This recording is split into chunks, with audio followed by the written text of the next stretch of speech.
You got to take a point against Brett at home. That's true. That's true.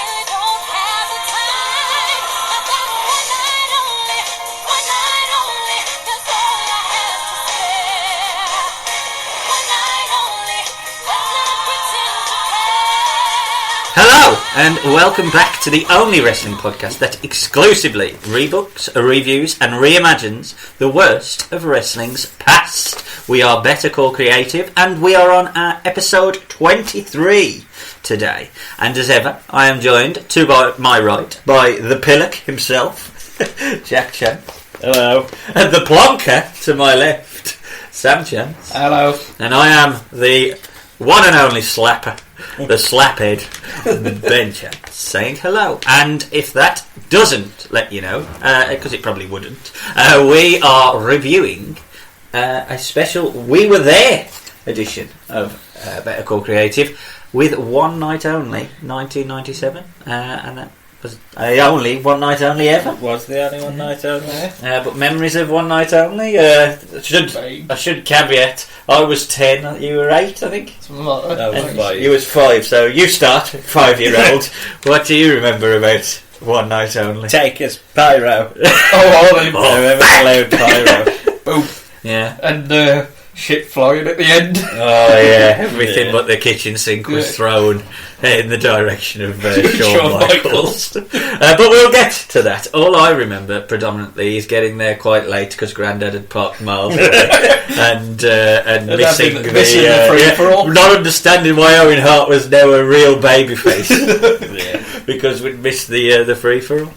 But there you go. We were there in 1997 when the UK got its second ever pay-per-view at the time, because the first would have been SummerSlam 1992, headlined by the British Bulldog and Bret Hart, and low-lined by Nails and Virgil, which you can check out in our special Wrestle Cup edition of the worst SummerSlam matches ever. That match, actually, you voted for, was actually worse than the eventual winner when that matchup happened, Sam. So you actually think it's the worst match that's ever happened at SummerSlam? Terrible. But if you do want to check out that, head over to our website, which is bettercallcreative.com, for our back catalogue, and check it out there. So, the world of 1997, when Jack was a little 5-year-old pillar. I thought you were going to call him a little fart. Just so you know, on this day, because I always try and get a football reference in, Albion drew 0-0 with Swindon. Well, there you go. Happy days. Not much has changed. But in the pop charts, number one, Sad Time, was Candle in the Wind by Elton John, because Lady Diana had died and they ruined Sky One for us all that day by having a little Diana face in the corner. That's in The Simpsons. Did he on every channel? They kept going. Well, the US didn't put it to number one for another 3 or 4 weeks because Honey by Mariah Carey was number one. I'm still buying that. Do you know what the B-side to Candle in the Wind was, Jack? Do you want to hazard a guess? I'm still standing. No. No, that's easy to give away. You don't know what it's like. Daniel? No, it's something about the way you look tonight. And topping the UK box office was a film that you've seen, Jack. So, you may want to do a review. It's up to you. But it's Spawn, the movie. Oh, Spawn? Yeah. Oh, I might do then. I do like Spawn. Is that 97? 97, yeah. Well, it was definitely I assume it was that Spawn. I don't know that there was another film called Spawn. No, I know which Spawn it is. Number one top box office. You have a look. September the 21st, it went to number one, so this week it made the most money. The day after. Yeah, so there you go, Spawn. So check out our website to see if Jack can be asked to do a review of Spawn. Yeah, I'll do one. So Jack is doing a special offering, and this episode, it's all about the British Isles. So, one from England, one from Scotland, one from Wales, and one from Northern Ireland. All from 1997. Oh, and all from 1997. So, over to you, Jack, to let them know the poll. Right, Scotland is represented by the album 10 by Wet Wet Wet. I wonder if it'll be as iconic as the other album called 10. That's quite famous. Pearl Jam. I was actually thinking then it ain't Pearl Jam, is it?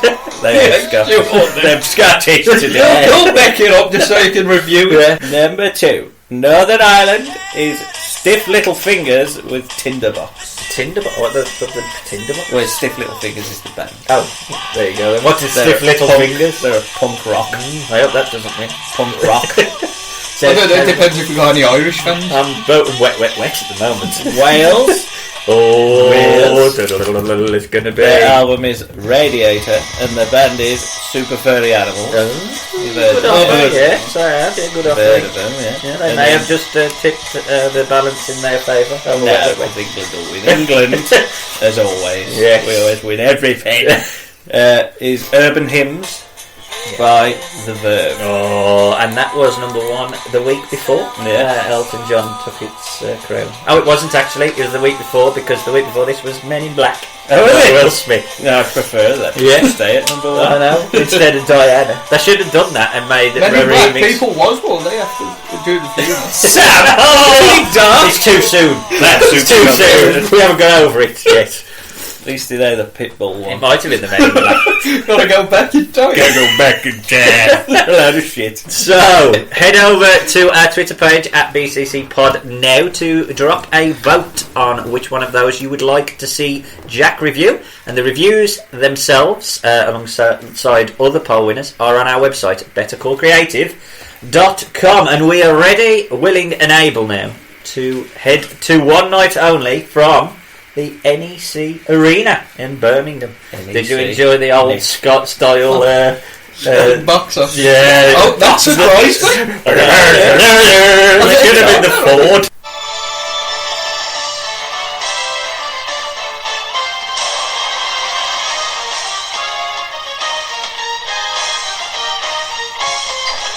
Ford Monday Night Football.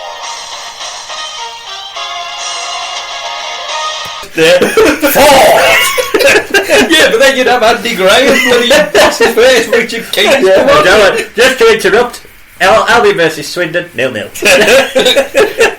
And it was a Saturday night event, but we should say it wasn't the whole card, because half of the card were left at home in the US. Yes. Sam, have you got a rundown of the card? Right. So it was from Scranton, Pennsylvania. Ooh, the big town. Yes, with a capacity of 1,890 people. Oh, that's more than they get at house shows now. Exactly. The first match was Bry Christopher defeating Devon Storm, aka Crowbar. Crowbar? Yeah. Then you had Brackus defeating Dr. X, not the Action Man villain, but Tom Pritchard, probably in a mask. Then you had Mark Merrow defeating the Sultan. Are they both heels at this point? Is was he still thinking- Wildcat at this point? No, I maybe think no, just because he's the about boxer at Wildcat. Survivor Series. Yeah, but he might still just about be Wildcat. The, then. the Wild Man, not the Wildcat. Well, maybe Sultan was the face. Sultan. Cat, whatever he is, I don't know. You had a tag team match, which was the new Blackjacks. No, the new not the old ones. I prefer the new ones. Defeating Jose Estrada and Jesus from Los Boricuas. The two forgotten They Boricuas. should have done an angle where it was the Blackjacks versus fruit salad, like the sweets. the B squad of the Boricuas. So it was Jesus and Jose. Yeah. That's teasing we two are going to turn out at The next match, which should have been the main event, but then again with the finish, Brian Pillman defeated Goldust via disqualification. Ooh, what? Gold just got DQ'd. Yes. Well, they was doing all that Marlena stuff. All that. Okay, fair enough. Then, the next match, which I actually wanted to see, Skull defeated Jesse James. Then, You had Ahmed Johnson beating Rocky Maivia, which I thought Ahmed was in the nation, but watching the Raw before, Rock was in the nation. I think he kicked Ahmed out, and he'd gone back face. Which had made no sense, because at SummerSlam he got the biggest pop in the last week as a heel. So anyway. and then the main event, 6-man tag, Crush, Chains and 8-Ball. They didn't have Skull. No, because he had to fight Rambo. Why did they choose Skull as the singles act? I don't know. Why would you split the twins? Yeah. So they called it Twin Magic. Against Chains. Farouk, they defeated Farouk, Kama and D'Lo. Who's second to fall? Probably Definitely D'Lo. Probably Damn it, D'Lo. Brian Lee's second main event. Oh yeah, Because he was main event to SummerSlam, and he there was. was main event Brian Lee at it again. Yeah. So there And you he go. So we'll find out. And he won as well. He didn't did, yeah. True. We'll find out at the end of the episode which one we would have rather have gone to. But we did go to the One Night Only pay-per-view on September the 20th, 1997, and as you say, nice old school box office. Yes. Very lovely. opening. I put lovely. Yeah. It would surprise you. Yeah, it's so British, isn't it? It is. Yeah. I thought they'd have cut that off the network. And Then they come on, go, oh. It's brilliant, isn't it? Yeah. And we were sitting about 6 rows behind JR, King and Vince. Vince's toupee. I didn't realise they were in a pit either. They were so low, weren't they? I think you could just see Vince's Little wig, toupee. Vince's wig, and JR and King's hats. Yeah. And Actually, that was in the ring, wasn't it, when we got there? That was the free for all. yes, Got there yeah. while they was talking and taking the mick out of Lawler. Yeah, because he turned heel, and that's what turned Owen face, wasn't it? I think He got stunned. They took the mick, and then he said he's going to interview Owen, and He got Tried- stunned. Lawler did by Austin on Raw before. Oh. And that's what Vince was taking. Oh, I thought And then you he meant went Austin up, was up there. the, I was no, getting he went excited. up the aisle. That would have been really annoying, Grandad then. He went up the aisle to speak to Owen and obviously tried to make him bury us, but he put us over. Yeah, Which okay. the Heart Foundation dynamic on this is quite strange when you listen to it. I love the Rhett's interview later on. Yeah, that is good. That is Fabulous. But yes, we get the introduction to the event by Vincent Kennedy McMahon with a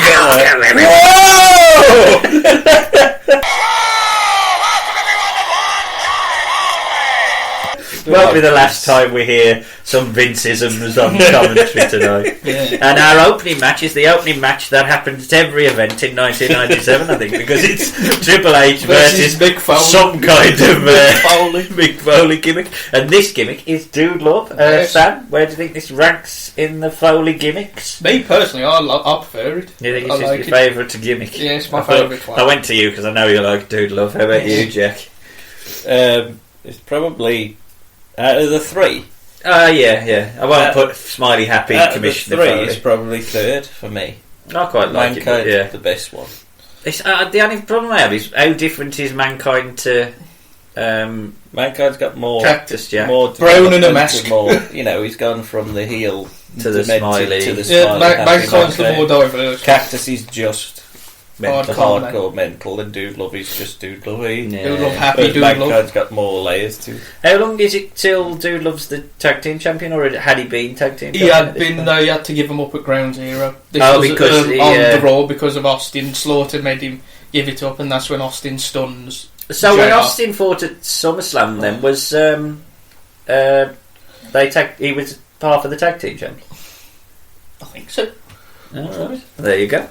So, And he had to give up both belts because of his neck. did you enjoy the beef eaters on the? It was a bit strange. Yeah, wasn't it? I'm there for. They were ugly though, weren't they? Proper ugly, hairy ones. No, there was. The Triple H comes out and looks not impressed by either of them, and I put neither am I. There's a British ring announcer as well, really. Yeah, that was randomly. very strange. I tried to he's write not, his he's name. German. Oh, he's German. It's Carsten Schaefer, who is the announcer on the German announce team at the moment. Oh, okay, but he was Because doing. it tells you during the break. I'm going to say, when it said his Schaefer. name, Carsten Schaefer, and I thought, I recognise that name, but I couldn't but- think of it. Did you hear it's a German commentator. what the commentary team said as well? Vince McMahon said Triple H is facing Owen Hart.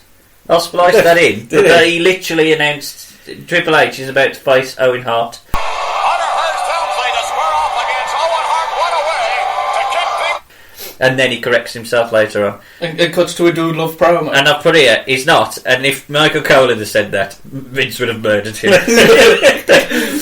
Dude Love gives an interview backstage on his own, because obviously they haven't bought any No, who would have done it? And he doesn't just had Sonny. Yeah, probably Yeah, Sonny. that's true. But he gives a really rubbish British Heel accent. promo, Yeah, with all... taking the piss out of the English accent. Yeah. And Austin Powers. He said he mentioned Oh, Powers, and I Austin thought, Powers. They mentioned it did about 500 times. They're doing Full that. Monty. Bury it. The They're full bury it. Monty and Austin Powers. I got fed up with both of them. Sad as a cat. Makes Austin Yeah, Powers I was reference, gonna and Jerry Lawler calls him a Burke. Burke. Oliver Burke. Yeah. Oh God, that is a That is an slaughtering, insult. that is. How dare you? So we're off to the races, and it's Dude Love versus Hunter Hearst Helmsley. They won't call him Triple H just yet. Dude struts around. Tell him try. Dude Love struts around and dominates Triple H early on. I did call him Triple H there, so I've failed straight away. And does the knee dance. Did you enjoy Dude Love's that knee dance. yeah, wobbly knees? Wobbly knee dance. There's a staple of all UK pay-per-views, the air horn. Yeah.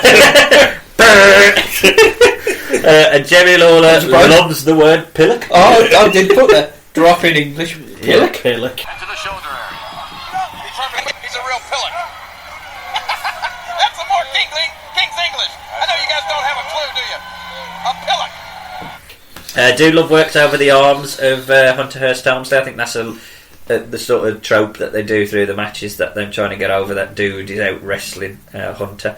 But there's a weird tree of woe where he puts him in upside down in the corner and just chops his knee. Doing the 10 punches at it. I think it might be because he's warming up for the Sweet Chin music. Sweet Chin. Yeah, I think that might be the idea behind it. But Very strange.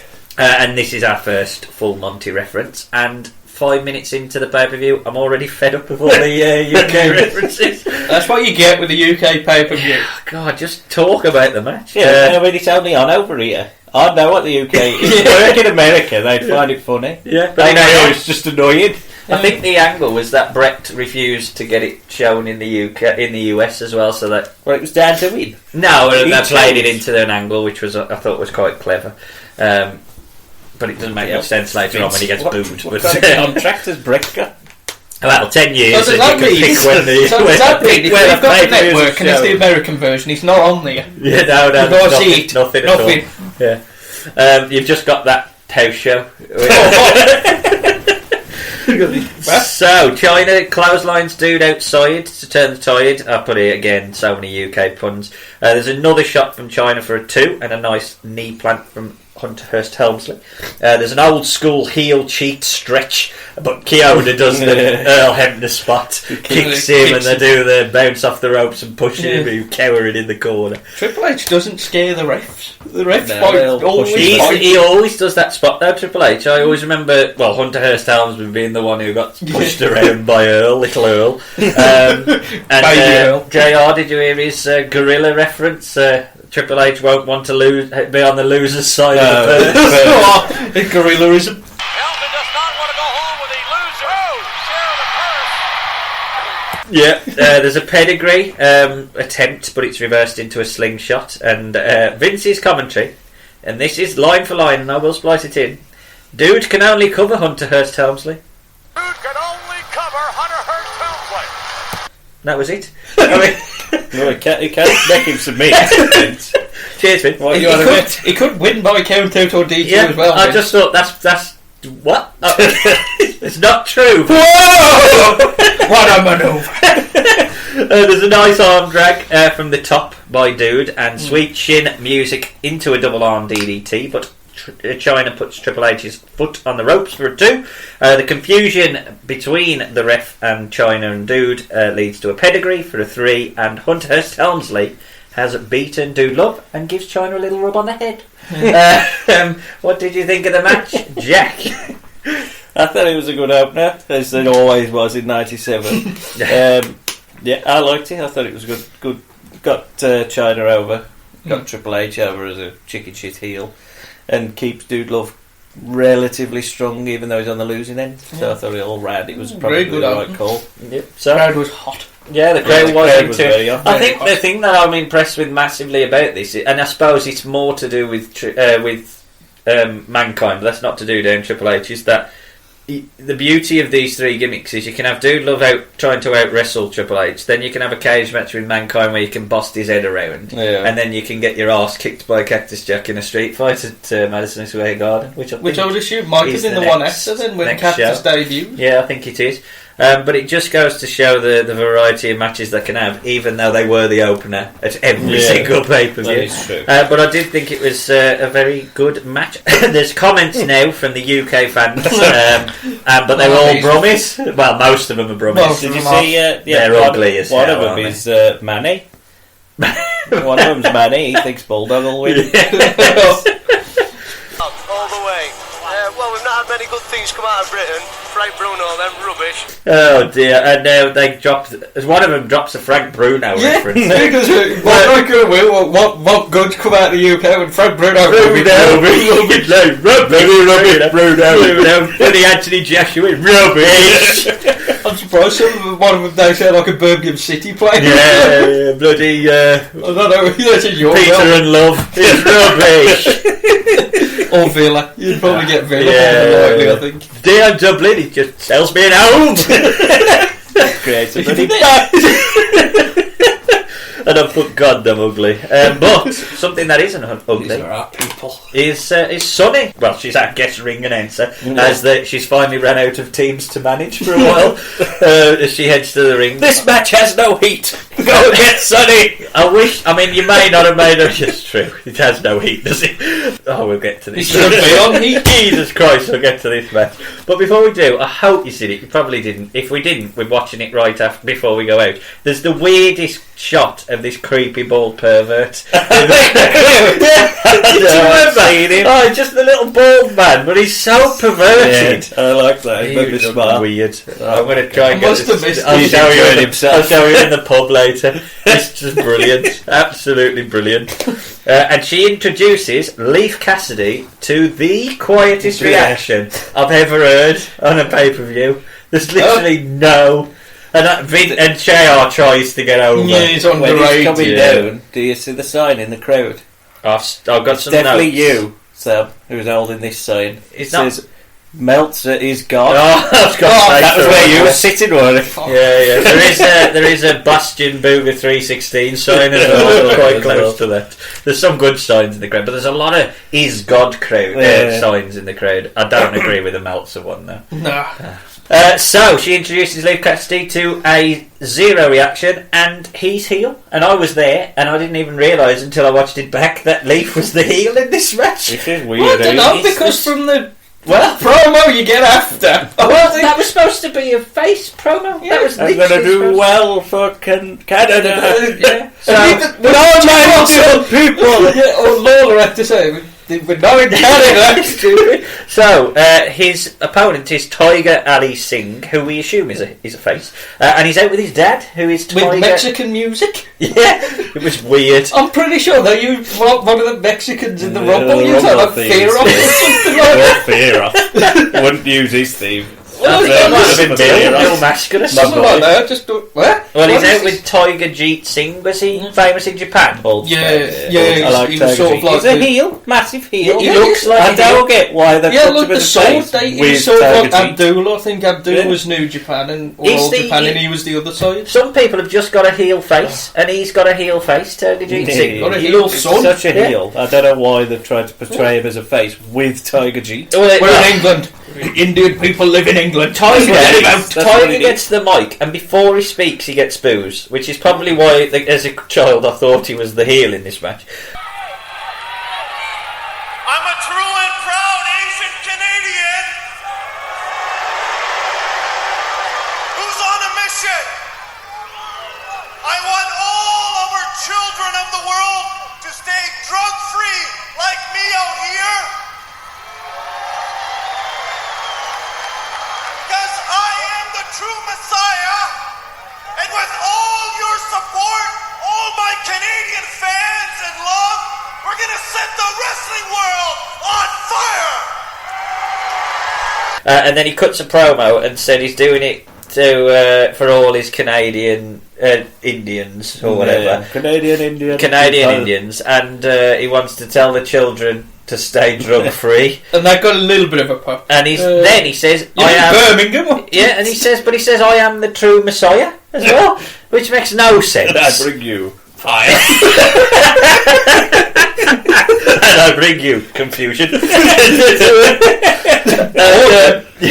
And now he hands it over to his dad, who cuts a promo in Farsi. Oh, amazing! I mean, he cuts a promo in Farsi, which the crowd don't know what it's about, and so they just boo. So literally have no idea what's going on. Al must have just been standing there and think, "I've got to jump him." Because that's a heel thing to do, and I've got to establish I'm the heel. Yeah, I really I think Al felt must be thinking they're going, I've got to wrestle him. Yeah. I mean, oh God, I've felt for Al Snow in this match. Leaf Cassidy, is that the worst name ever? Leaf is a terrible first name. I'd rather called Tree. It was Cassidy, based off some Branch some Cassidy singers or something. Leaf. With Leaf and I think like David Cassidy and something. What? Yeah, that's brilliant. It's Sean. At least it's not fucking Orange Cassidy. Anyway, the gimmick, because the New Rockers, obviously, they was all cheesy and stuff, were they? Yeah. It was Sean's idea to make them like all sad and do so they don't get over. They don't get over. Or something. Oh bloody hell, Sean! Local cunt ruins everything. JR mocks Vince, who says in the midsection of Leaf Cassidy. This young man, taking a page from his father's footsteps, is quite the aggressor. A page from his father's footsteps. Well, that's very unique. Yes, it is. I like that. I'm going to use that next week. And for the ride to the buckle, and right back out and to the other side. He's walking in his father's book now. He's got a page out of his father's footsteps by saying he's also walking in his father's book. That's brilliant, JR, that is. I was loving that. Ross was on form, Maurice. And this was about 5 minutes into the match, and that's my first note. Nothing has happened. It's a dead match with very little heat. Tiger Ali Singh stomps away like a heel on Leaf. And Jeet looks like a heel outside. The crowd do pop for Leaf's clothesline. He sort of slides on his knees and then comes back with a clothesline. And then Jerry Lawler decides to be a racist and says he looks like a taxi driver. Yeah. New York. Oh dear. I've just put different times. Did you hear Vince go from Indian extraction? Oh, I didn't get that. A lot of people from Indian extraction. Oh, in the UK, yeah. There's that's why there's a face here. Because obviously in the future we will have a Prime Minister of Pakistani extraction. By a Prime Minister of Pakistani extraction. I thank you very much. I thank you very much. The commentary team try and hide the boring match by just sort of talking about anything but the match. And then Leaf does an armbar, and there's the worst takedown. This roll through thing. It's awful, isn't it? I don't know what the hell went on there. It's an ugly spot. Terrible. Tiger now gets on top. Leaf has to wait, literally wait in the middle of the ring with his head bent down before Tiger can get onto the top rope and do his bulldog, which they call the Tiger Bomb, which is even more confusing. I actually put bulldog off that bit because that called a Tiger Bomb. No, that's Tiger Bomb. That's a bulldog. It's a bulldog off the top. We've seen this before. Rick has done this for years. But Tiger Ali Singh gets the 3 and is the winner of the match. I think he got a mild pop because the match was over. It wasn't because he won. He was like, he finished. It was one of the worst things I've ever seen. It was terrible. Absolutely terrible. Too bloody long. It was. Well, I looked at the times. I think it's only about 4 minutes. Still too bloody long. It feels really It is long. the shortest match of the night, but it still feels too long. Yeah. I mean, this is too. I mean, Al Snow's an half decent worker, but he's got no heat. So Tiger Ali Singh beating someone with no heat does absolutely nothing for Tiger Ali Singh. This match big on that house show. Yeah.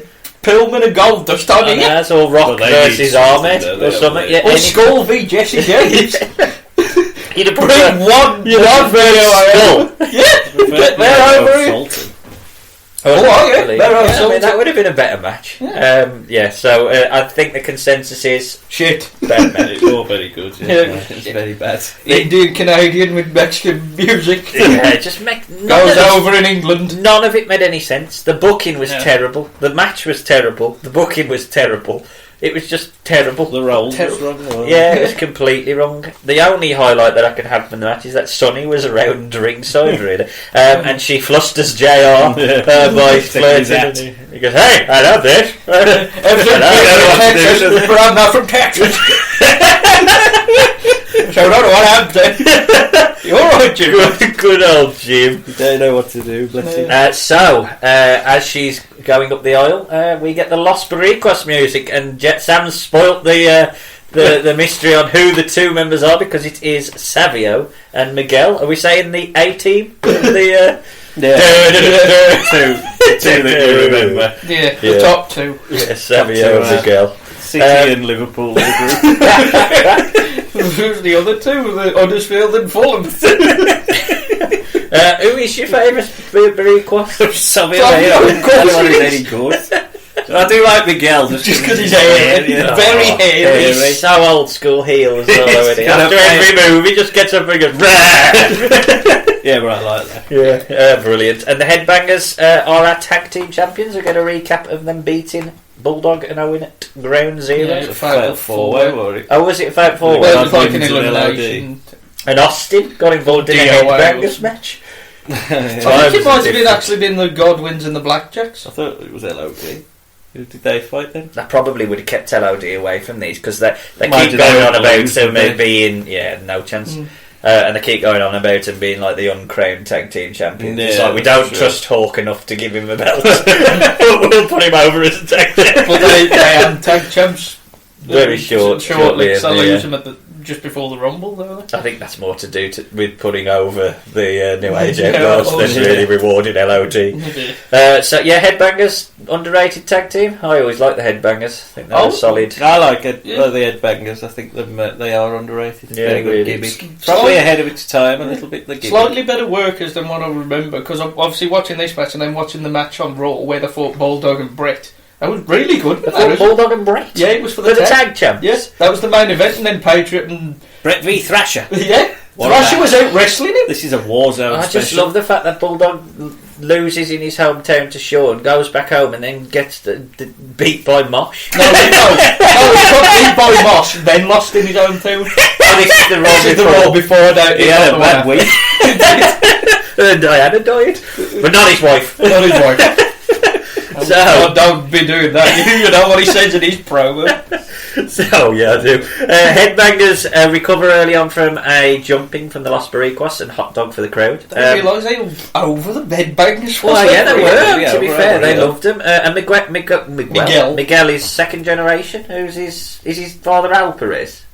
No, Miguel Perez. Say Al Perez. It's not. He's shit. Well, they said his dad wrestled in the 60s. In the 60s. So is he just Miguel like Senior? Yeah, Miguel Senior. So I wonder if he was his hair. He was probably a Wookiee.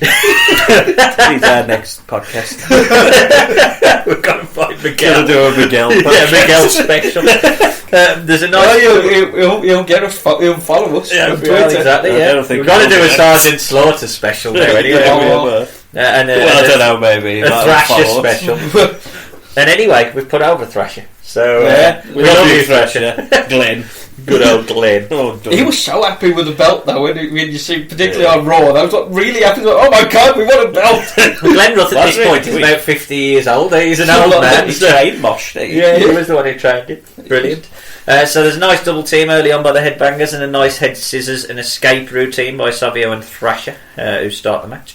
Miguel manages to get on top of Thrasher, and now there's quite a few rest holds, unfortunately.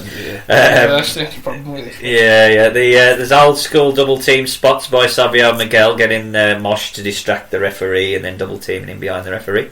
But unfortunately, he goes back into a rest hold. There is a really nice spinning heel kick by Savio. Savio obviously is now wrestling as the Puerto Rican champion, I think, on MLW or something like that. He's still wrestling. Still around. in one of the bigger sort of indie promotions. So still doing his thing, and he looks quite good here. Did you enjoy Miguel's attempt at gymnastics when he does the little flop? I didn't see a few of them. So you're not a high flyer. Moonsault. So you think what's going on? He looks really sloppy. He looks like a fat bloke on a trampoline. Well, you're saying sloppy, you know what happened at the end of the match. Oh, I do. There's more old school tag team spots that the ref don't see, and then Plonkers is referenced by Jerry Lawler. Well, it says Plunker, don't it? Plunker. Plunker or Plonker, but it said what did he say it means? Is it a Plonker? Don't you say it means you're clumsy or something? Oh, you're an idiot. But Plonker actually means you know. I thought it was your Plonker is your... is your knob. That's what they were saying with you only thought... Clean it up, please. You could have said... Yeah, I thought it was that game off Price is Right. The things. That's Plinko!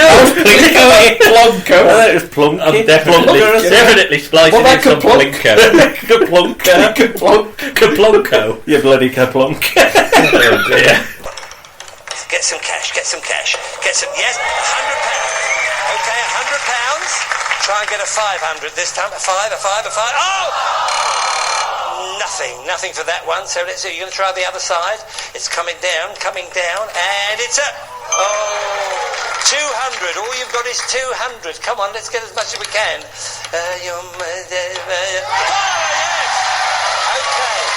You plunk. Look what you've done to us, Jerry Lawler. Thrasher blocks a splash attempt by Savio as the crowd now start to get hot for the hot tag attempt. There's good psychology, but the rest holds are killing the flow of the match. Now tarts is reference. This Mosh and Thrasher. As a matter of fact, over here they look like a couple of tarts. They got too much makeup on their face and they're wearing short skirts. That's a tart. Apparently it's people who wear a short skirt and makeup. As Thrasher throws takes out Savio with a high back body drop. Miguel seems to be positioned as the more dominant in the tag team. I noticed Savio takes a lot of it. Yeah, he takes the sort of comeback, but Miguel keeps them on top. It's weird. Because Savio better worker, so maybe he can sell better. Yeah, that's true. But the hot tag eventually is made to Mosh. There's a nice Hurricane Rana from the top by Mosh on Miguel. Mosh! Well done, Mosh. Well Tell done, you Mosh. what, Mosh. But Savio stops 2 pinfall attempts. Now we get to the spot. So Miguel picks up Thrasher and does the clumsiest looking attempt at a power bomb you've ever seen. Don't drop him. He looks like he's going to drop him at least 3 times. Stumbles back into the ropes and eventually does, and then he does stumble into what Mosh's like a mosh pit. Is it the mosh pit? Is that the mosh pit? It's like a standing. I'll just put groin thing off the top right. I couldn't think of the name. I thought, mosh. I think that's what it was. That Because was the I other thought name. They were going to call it the groin thing. Thrasher would powerbomb him and Mosh would do the leg drop off the top, wouldn't he? That was the double. Mosh's was the mosh pit, the whoopee cushion. It's the whoopee cushion after. It's the standing whoopee cushion. Okay. But he gets the 3 count for the win, and the Headbangers have, I think, retained the tag titles. They are, because I'm sure at the start they say Los Mariquas are the number 1 contenders. Ew. It is for the tag, because obviously you haven't got there's no Inter at this point, because I'm doing a tournament for it. Oh, okay. Who wins that tournament? He beats Farouk at Bad Blood, even though Farouk lost to Shamrock. And that's two heels as well, isn't it? Yeah. Basically, if you watch that match, the focus mainly on Austin, who comes out and does like a bit of commentary, and then just beats them both up. They don't really care about the match. Okay. Oh, of course, because Austin would have to have given it up after his... and then, obviously, fought Owen at Survivor Series Day. Yeah, that's true. And then won it back. So, thoughts on the match, Sam? Sam. I enjoyed it from the Headbangers point of view. That was better than I thought. Yeah. I remember not liking this match as a kid when I was there. But watching it back, I've got a bit more of appreciation for it. Yeah, I thought predominantly it was good match, good psychology, good work, old school sort of tag team stuff, but the rest did slow down. Yeah, that's the and only you can tell that's the biggest problem, is that they are playing for time a lot on this pay-per-view. It's like a 3-hour pay-per-view, and I don't know why some matches go like 15-20 minutes that just don't need to. And this is probably one of them. But the stuff that you can understand because you take the rest style, true, and you take the rest styles out of the match. I thought it was a solid tag team match. Jack, I thought it was too long. I think if it was shorter and more of an attitude era match, I'd have enjoyed it more if you got rid of a lot of the fluff nonsense, the rest styles and all that. Because I take too far off the attitude era, really. But not really. For the most part, I thought it was passable, solid, and keeps their bangers looking strong. Yeah, they had to get a cleanish win, didn't they? They had to get clean win. You can't. If it was a Smoz ending over the fucking Los Marinos, I'd have lost my shit. Can't beat Miguel. So we go to a backstage interview. I think it was pre-taped of JR interviewing Bulldog, whose shirt doesn't button up. Very special. I got my sister, who's sitting out in the crowd, who's battled with cancer twice. Once when she was a year old, and just a few months ago she was in hospital in Christie's in Manchester, and didn't think she was going to pull through. They've taken almost everything out of it they can possibly take, and she pulled through it. And so to me, she's a champion in my eyes. So I'm dedicating this match tonight to my sister Tracy. I understand you have other family members that'll be in attendance tonight as well. Yeah, my mum is going to be there, my dad, my wife, my other sister, my brother Terence, and my bodybuilding trainer Walter O'Malley.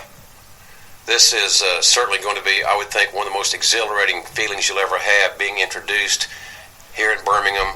Your countrymen, I know, are going to be so behind you. What have you done to prepare for that feeling and for this match? I prepared myself well actually.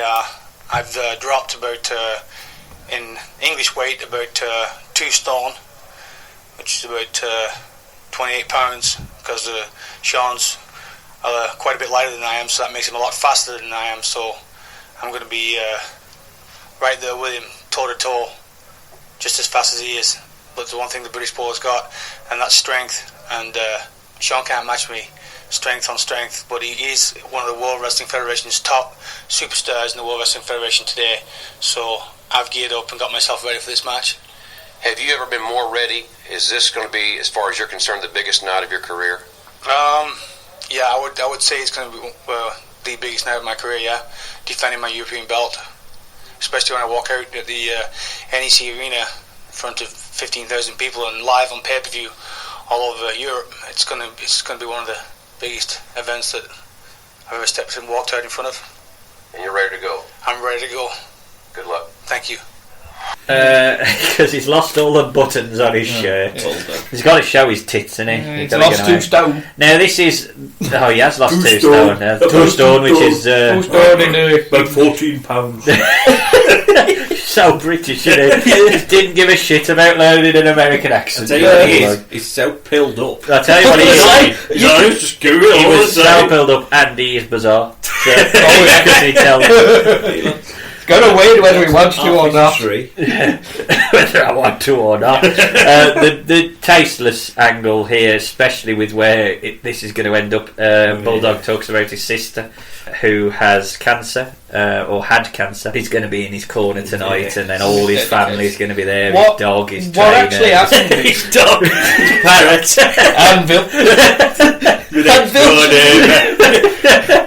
What actually happened is, I'm assuming, because this is they must have recorded this way before they announced it. They was actually going to put Bulldog over on this, and it was Sean who he was on the night. So obviously that's why Sean I'll get to some of the notes that I've got on the main event later on, but Sean, vehemently defends himself. Even God, Sean, he's looking back, defends his reason behind it. Well, we'll talk about defending this. We'll talk about defending this shite later on. But yes, basically it's to set the scene of the returning hero, and that his family are all there to support him. The next match is Flash!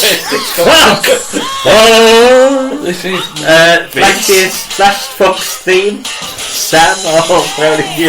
I think Vince's noise, mate. This is the first match that was victim of the reshuffling, which apparently was caused by Ken Shamrock. So from the interview. let them know then, Sam, what was the matches going The to be matches, and this was in the programme that we've got. Flash Funk was going to fight Rockabilly. Rockabilly. Which I don't really What was that for? A music box or something? Which one's the better form of music? Funk or Rockabilly? God knows. And the Patriot should have fought Vader, who were teaming up on the Raw. But team up at Bad Blood, in the flag match, but that was going to be the match. I don't know whether that's better or worse than what we got, though. I mean, that's the worrying thing, isn't it? Because Flash from I'll put here. What have they done to you, Scorpio? Is facing off against Kurt Angle. Oh no, it's not. It's the Patriots. Well, it was Sergeant Slaughter who had it in your house DX. He had that thing. Oh well, anything that Sergeant Slaughter's ever done is the greatest thing we've ever heard. Love you, Sarge. Well done, Sarge. To our back catalogue. Don't listen to the Warrior. Don't ever listen to the Warrior bit. That was his fault. Or that small bit about the match made in hell. But other than that, you're amazing, and we love you. Especially when you turn heel on Canada. So yeah, he's using the stock Kurt Angle. America. I'm surprised. Why don't they give him real American just to stick it to Hogan? Yeah. Can you imagine that? Reserved for Pat. Right. Who's a Canadian? Let's get this out of the way then. Patriot heel, obviously, because he comes out with a different country's flag. Yeah. And Boo, you he's Yanks. so American. It's untrue. So but he looks confused. Why am I being booed? Well, I mean, that's the thing. You're American. He's a face on TV, though. Yeah. That's why. Except in Canada. Gets booed in Canada. Yeah, and I think they're trying to act like we're little Canada here, aren't they, really? Yeah, UK is little Canada. We're not little Canada. Canada's bigger Britain. Yeah. Big Britain. Well, that's true, except we own Canada. You're big Britain. Get it right. You're just fat Britain. Overweight Cold, fat Britain. So, there's a handshake to start out, and now Slapper is dropped by Jerry the King Lawler. When do these end? I'll put it here. The air horn interrupts the silence of the crowd, and maybe that's why Billy almost took off this match. Well, the air horn. Scared of air horns. Vince says that these are football chants, and I don't know whether he means soccer or American football, but I'm going to hope would he assume means it's soccer. I'm going to say that I'm probably a little bit of football chants, but if you listen to a proper football chant, yeah, I know we could have murdered this. Definitely would have murdered this. Funk rhymes with a lot of things, or sounds like a lot of things, don't it? Both. The only difference, I think, predominantly with this and the flat, lifeless Leaf Cassidy Tiger Ali Singh matches, both of these are pretty solid workers. But nothing really happens. Patriots on top as Vince tells Jerry Lawler off for pronouns. Save there. You know what do you mean? We have saved there. The United States. Again, pronouns. There's pronouns, which is apparently a Vinceism. He don't like people who use he or she. He wants you to call people by their name. He wants you to you call can't him say Flash he did Funk. that. Yeah, Flash did that. Flash did that. Lawler did that. Lawler at this point oversteps the mark by bashing football or soccer. So of course, it's sissies. Yeah. As Funk gets back into the match, there's a rest hold again, which drops the pace, and a terrible looking knee drop by Flash. Patriot hulks up, which gets boos, so he stops doing it. I love that. He was hulking up, and they all boos. They went, fuck it. I ain't gonna bother. I'm not getting over. But there is a nice whirling spin kick spot by Funk, who does look quite good. Patriot hits a nice top rope shoulder tackle for a 2, and we get another Frank Bruno reference by JR this time. Funk sets Patriot up for the 450, but then sort of hits a splash where you rotate. Jump back splash kind of thing. You a high flyer, you could actually do something better than this. Well, your finish is your 450. Just try that. Which gets a 2, and then he goes back up, but this time goes for a moonsault. But Patriot gets his knees up and then hits the full Nelson slam. Is that his finisher? Uncle Slam. Uncle Slam. Is that what they call it? Yeah. Uncle Slam. That's the worst. That's name. brilliant. Uncle Slam. Uncle Slam. That's it's the Uncle Slam. That would have been like a gimmick that he would give somebody. Guarantee you could see Vince. Should have been a pay-per-view. Uncle Slam. And gets the 3 count over Flash Funk for the win. So what do we think of that, Jack? Well, Well, I think they We'll get to that. I think they can both work. I like them both. Yeah, I think the I like solid. funk. I do like funk, and I like the Patriots a lot. Good. I thought it was okay. I just don't think it really meant anything, so it never really got off the ground. it was If it had a- scrambled. If it had a little story or a little point to it, because I mean, the week before or 2 weeks before, whatever, Ground Zero, he's fighting in the world title match, Patriot, Yeah. and Funk, I don't even know what he's doing. I don't think Well, he they're ever did both anything. rockabilly or something. Now, why is this happening? It doesn't make any sense. Obviously, like Sam said, it was a last minute sort of Yeah, put together match. I thought it was forgettable, but okay. Yeah, I enjoyed It's- it. It was good good, as mate, but I think Patriots suffer because obviously they want to try and push him as a face. Why not leave him in America but have him on the O show and have Flash Funk fight? Well, it Skull. serves nothing. Or at all. just, or what, you Especially know, if you're one of not the Brackus. heels on there.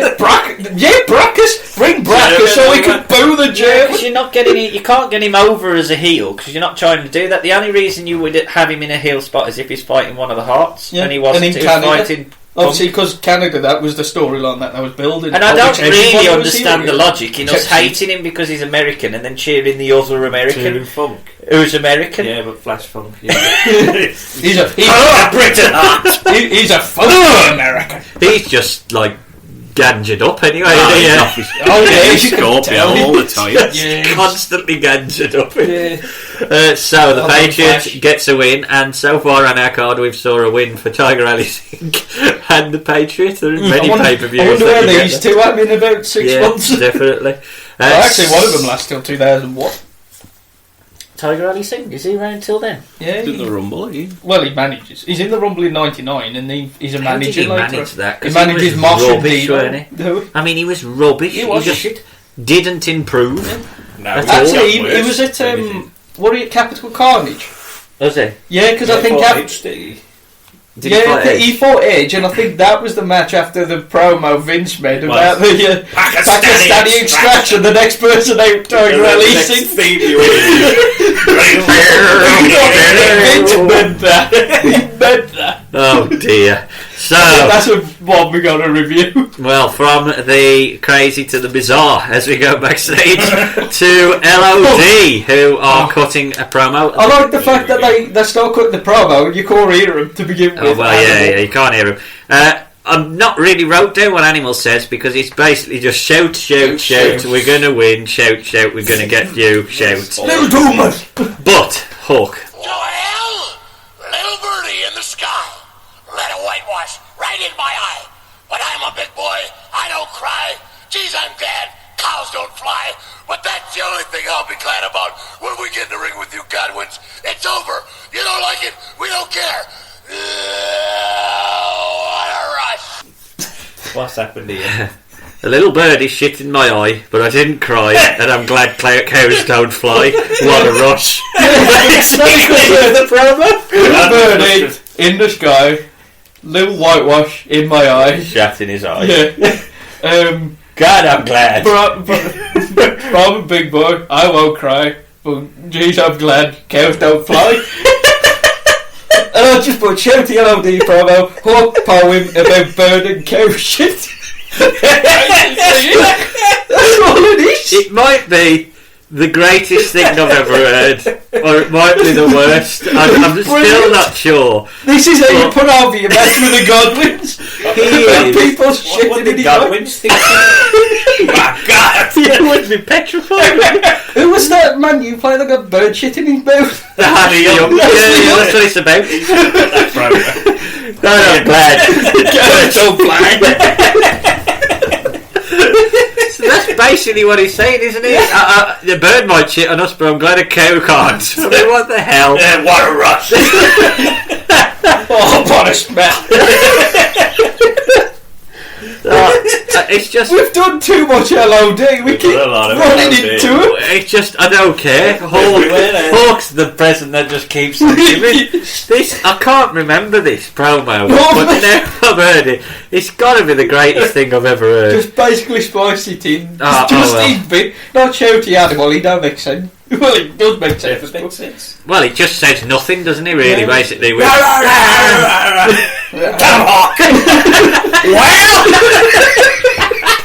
shit up.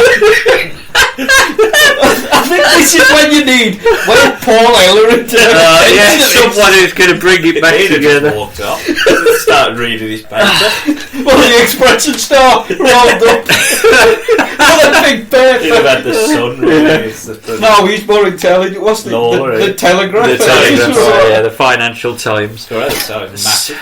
So, the Godwins are out to their evil theme. Do you like their evil? No. Like tin pot theme. Yeah.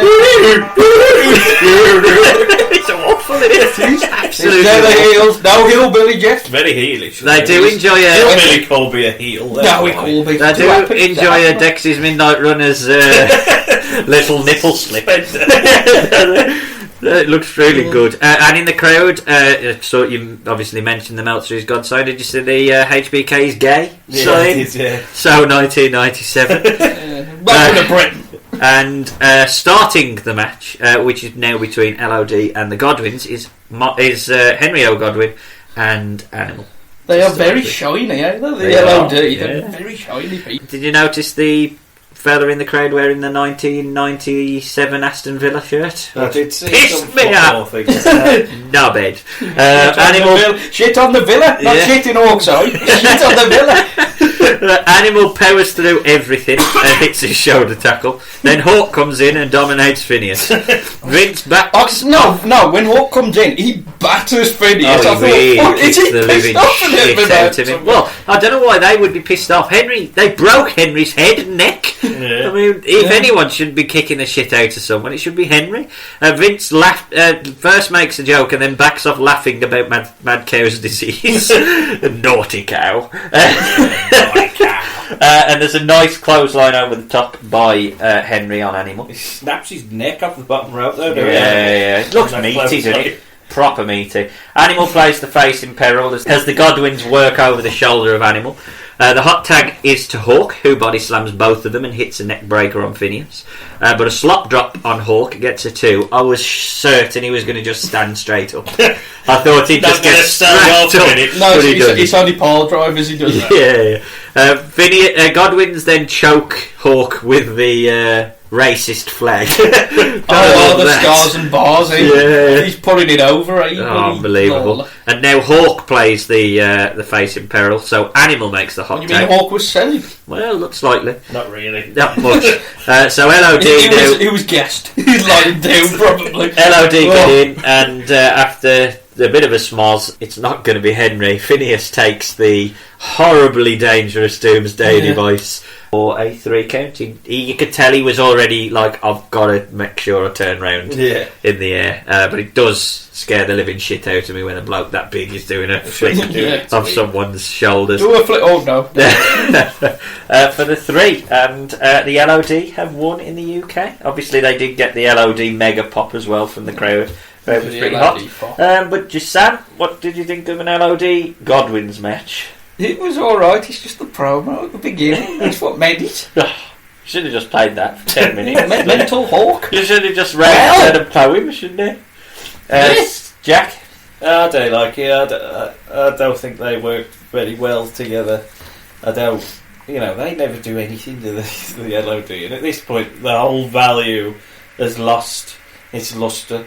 At this point for me with LOD, they don't work in this. Because we watched them too. They only work in the territory system where they can move around and be the bottom monsters. Piss off. I think that's probably true because if you see them week in week out, you see the same match. I think the biggest problem with the LOD, the contrast with the Godwins, is a perfect example of a team that can change the gimmick and add nuance to it. So they've gone from being lovable pig farmers to now evil Southerners.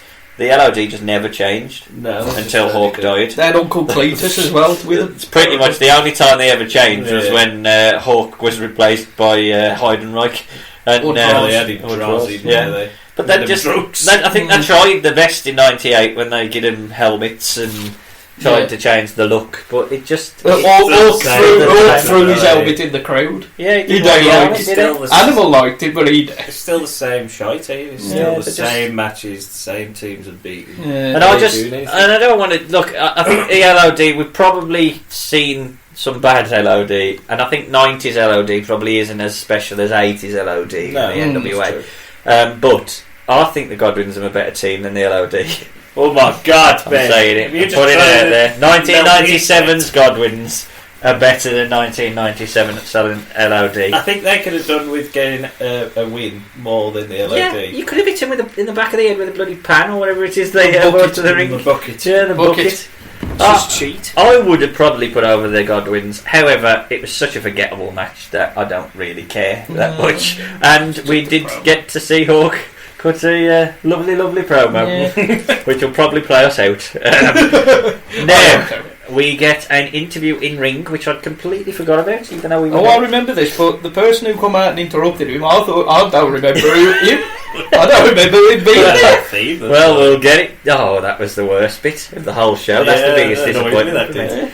So it's Ken Shamrock giving an interview to JR in the ring. We get highlight of Farouk's spinebuster, which apparently caused internal bleeding. Yeah, except that match was on that Raw. I saw it, and the blood was like proper thick, so I thought it might be legit, genuine. but you don't know. He's pretty hard though, isn't he? Ken Shamrock, so I've heard. He looks pretty hard. If you watch the match, it's a terrible finish. It is a bad finish. He sort of like just does some sort of belly to belly pins, and that's it. And Farouk just sits up and then beats him up. And then the nation come out. That sounds like a 19. Remember when we saw Rocky Maivia versus Dan Severn in the 1997 King of the Ring? 98 King of the Ring. 98 King of the Ring, sorry. Oh, that was the Dan Severn review, wasn't it? Yeah. If you want to check that out in the archives. And that match was and the King of the Ring 97 as well. True that.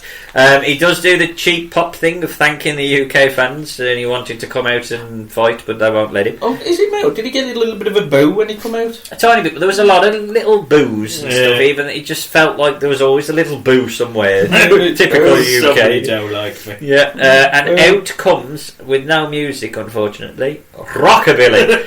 Rockabilly, he's really tall, isn't he? Pretty good. I don't realise how tall he is. He's a big man. This feud lasted probably 2 years when you look at it, because I was feuding in 99. Yeah, that's as true. an ass man. I discovered my ass. Now they switched roles. He comes out with no music and mocks the injury of Ken Shamrock and belittles Ken, then slaps him, so Ken locks in the ankle lock on Rockabilly, and then the refs get him to release it. Anything you want to add to that spot? It's a bit weird, really, to fly him over here just so he can do an ankle lock on him. When he was due to fight Flash Funk, when he could have just fought Flash Funk. Well, the worst thing is, couldn't they have done that in a match where he just comes out, belly goes for him, he does the belly to belly and ankle lock and beats him. Yeah, and he would have got a bigger pop, and he would have popped the crowd. I agree. Better than bloody Ali Singh versus Leaf. Yeah, I don't really understand the spot. It just doesn't make much sense to me. No. Now we get the Bret Hart promo. So Vince McMahon is the one conducting the interview with Bret, who's standing in the backstage area of the NEC. I've been to the backstage area of the NEC. It don't look anything like that. I just expected someone to be coming along with a hot dog or something. There he is, Bret.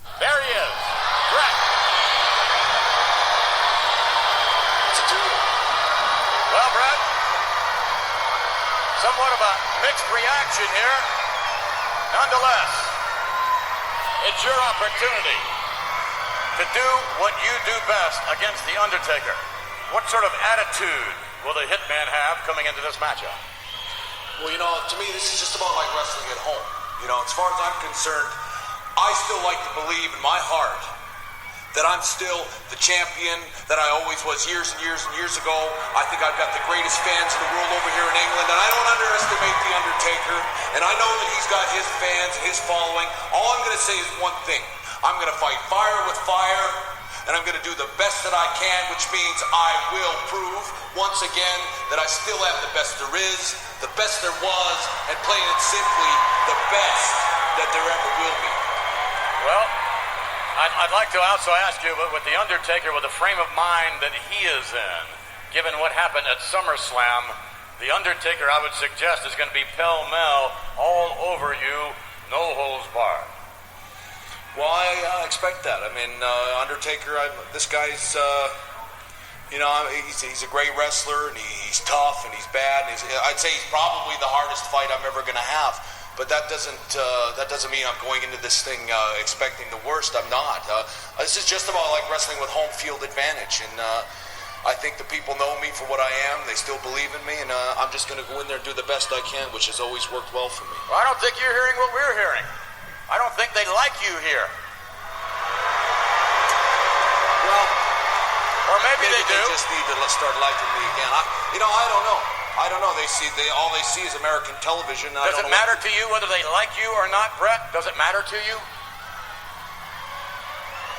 Yeah, it matters. It does. Best of luck to you tonight, the Hitman, Bret Hart. And that is going to be some matchup. But yes, so he interviews Bret backstage. There's a mixed reaction from the crowd. I think even they're a bit confused now whether they're supposed to be booing him over Taker or not. What is it? Yeah, the basic promo is to establish that he's got fans all over the world and that he should be face in the UK, I think, because he puts over Taker's strength. Vince tries to get a feel for the crowd by saying, I don't like you here, and then everyone sort of boos, but I think they're booing Vince that they don't like him, and then said, maybe they do, I don't know Davey. I was going to say, Brett was a bit confused. Well, and then in the end he says, does it matter to you if they like you? And he goes, yeah. Poor sad Brett's promo. It matters to me.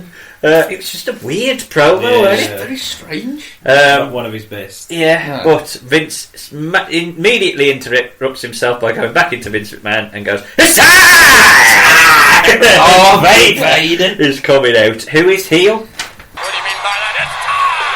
It's time! What? Well, is he a heel? Is he a face? Well, he's a face, because when he comes out, he's like played up to the ground as if he's a face. I don't get it. But I think we've screwed it up by cheering. It's another match where I don't know who's heel or face, because Owen Hart comes out to a massive pop because he cut that face promo, which me missed because Grandad parked miles away. This obviously this was one of the matches, obviously, because Vader was meant to fight Patriot. Owen was meant to fight Shamrock. Okay. That was the match originally. I mean, that makes sense. And even the next match was two matches that changed. So we'll get to those in a minute as well. So Owen gets a great reaction. I put his amazing theme. He's got a brilliant theme here. He waves his Canadian flag right over the top of Vince as well, which is brilliant. And even though he's waving the Canadian flag, we're all right with that. We still love you. We like the Canadians. Big fat Britain. Big fat Britain. The big fat Britain flag. Over some of the French Canadians. So the match starts off. Owen bounces around for Vader as Jerry Lawler has now run out of things, so says slap her again. There's a lovely Hurricane Rana on Vader, which vertically puts Vader on his head, which looks like it proper staggers him. Looks like he's proper stingered for a bit. How good would a Vader of 1993 been against this Owen in 97? When he was a little bit more mobile. Well, his gas when he was pretty much straight up. When he was fighting Sting and everything. He's too outweight. You've obviously heard the story of when he was sent to Fat Camp. Oh, with Fat Camp with Yoko and come back with weight. It's amazing, that is. But they do, you're right, Sam. They do drop in the Kuwaiti incident. He was over there. That was going to lock him up. He attacked her. But it was on. It's on the program because Taker's there as well with his belt, and he just sits there and just staring at him. Because I think the reporter or whatever just asked if it was fake, and he just grabbed him and said, "Does that feel fake?" and all that. And then they was going to arrest him. Said that made it too big, and Cornette says, well, because he was over there for 3 weeks, they said we used to call Vader our man in Kuwait. Because if he was like a reporter. Was he properly arrested in jail? He was arrested. He wasn't allowed out. Yeah, he was allowed out. And obviously they had to keep trying to sort it out. What a man. So there's an early sharpshooter attempts, and they're getting over that it's going to be tough for him to lock in the sharpshooter. Vader hits a fall away slam, and then lands with his head on Owen, but Earl just decides not to count for some reason. There's a second rope splash, which I thought Owen was going to move, but he did. No, pancakes. He properly pancakes it, which gets a 2, and properly pops the crowd, because I think everyone thought, well, what the fuck? Yeah. I mean, he ain't going to win. He ain't going to get up from that. Owen goes running face first into the turnbuckle, and he goes like hell for leather into it and nearly moves the ring. JR then drops the information about Vader's Kuwaiti incident. Vader now works over Owen's legs, and I didn't like the only part of the match I really didn't like is a monster trying to work over Owen's legs. Like a body part. Why was he trying to do that? It just made no sense. Should be doing it to him. Yeah, just let him keep punching him or doing his, monster moves. Potatoes. Yeah, just made no sense. Where he just clubs you with his arm. But it was obviously gassed Vader, weren't it? So he needed to lie down, probably. Now, Owen starts to break out and shows aggression as he beats the living shit out of Vader with some proper stiff punches to the face. And there's an insecurity after a powerbomb reversal, and the sharpshooter is kind of locked in, I want to say. It was, it was a bit, it was a bit floppy. But Vader manages to break out of it. Then Owen does hit the slam, because they keep going on about him trying to slam him, doing the old He got him up and all. But he did. Properly slammed him for a 2. He don't have any muscles ripping his back. No, that's true. Vader then attempts a Vader bomb, but Owen blocks this with his knees and hits a spinning heel kick for a 2. I'll put here that the build is quite good, because he goes to the top and it's a reverse slam attempt off the top by Vader, which gets a 3 count and a win for Vader. Sam, what do you think of that match? The finish was a surprise. I don't remember that finish. I can't remember it winning up with it was really good, but I was just surprising the finish. I just thought the build was brilliant. It just showed that you don't always have to go to the tried and tested. He wins with his finishing move, because he looks when you watch the video back, he looks like he cocks the back of his head, so it gives you. And he's Vader. I mean, if he slams you, it's believable that he would hurt. I mean, he's a big man. Jack? I thought it was good. I thought it just showed how good Owen was working through the match, and he knows that he's got to be the face, so he does the fired up build into the slam and everything like that, and still then loses at the end, which deflates the crowd and gets Vader over as the big monster, which has probably never happened in Did you hear the announcers try and put over why we was cheering Owen, or try an explanation for it? Said the only reason we was cheering him was because he was tag champs with Bulldog. Oh, right. That's the reason why. So it was sort of by default we like Owen. Oh god, they just don't understand, do they? I mean, they did their own promo to get him over as a face. Why didn't they just say he's got fans here? It doesn't matter. I thought it was brilliant. The only thing I would say is that the only tiny bit that let it down is the tiny bit of lack of psychology with Vader trying to be a match specialist. Because it doesn't help Vader, but the win itself did sort of give him a bit more momentum back. Owen built the match brilliantly.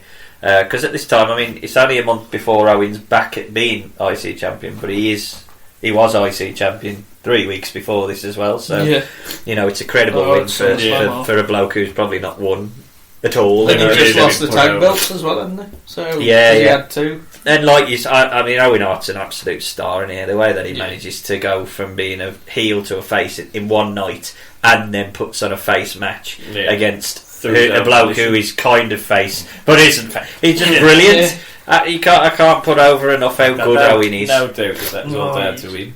Exactly. Pace in the match. Well, it had to be, because I mean, Vader works Vader's way. He's a bit LOD in the fact that Vader as a face is Vader as a heel in many ways. Pretty similar. Yeah. Other than face Vader. Bad.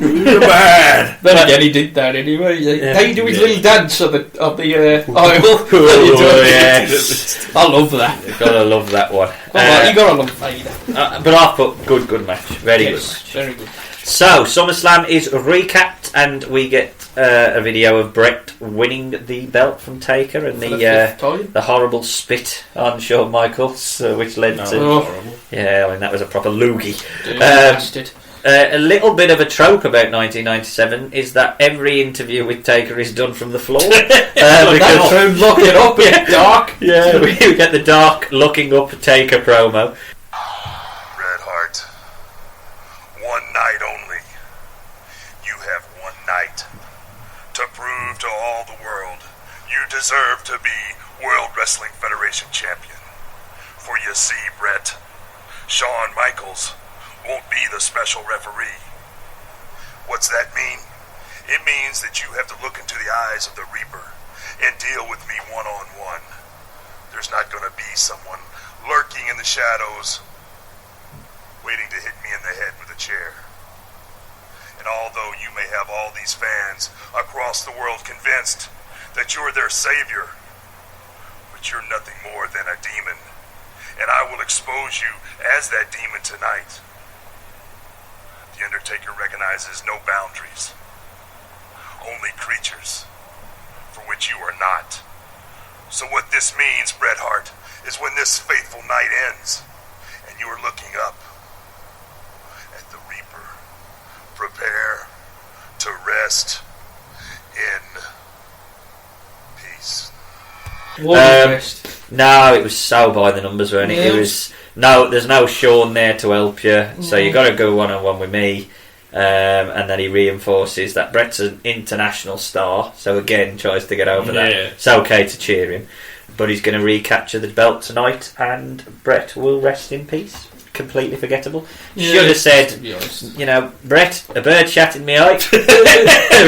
Well, I'm a dead man. So I killed it.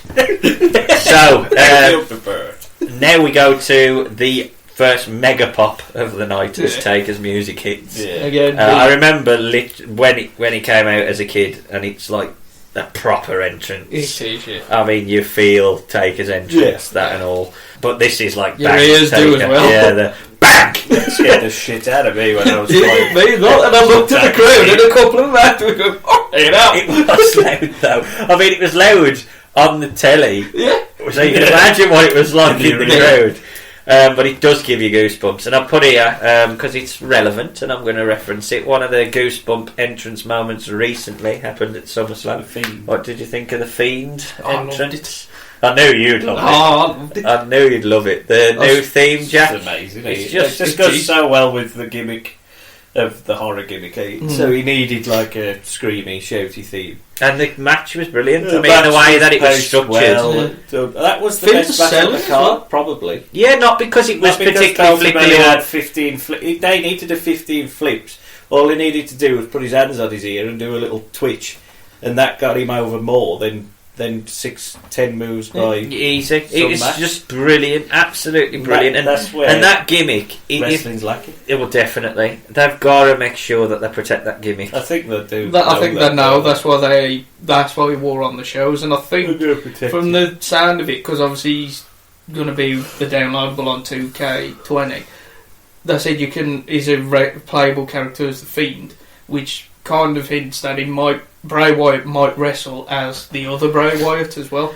I don't know whether I would do that per se, because it's like the Demon. As much as that's special with Finn, if you devalue Finn so much, it doesn't really matter. Yeah, so I wouldn't mind having Bray on the show, cutting promos about the show in his little, fun house and stuff. Like the Street Profits did. Yeah, a bit like that. I mean, you may be able to have a match or something, maybe. I don't know, but I would protect Bray. Bray. Out for just a promo. Yeah, because you can't... How are you going to put him over?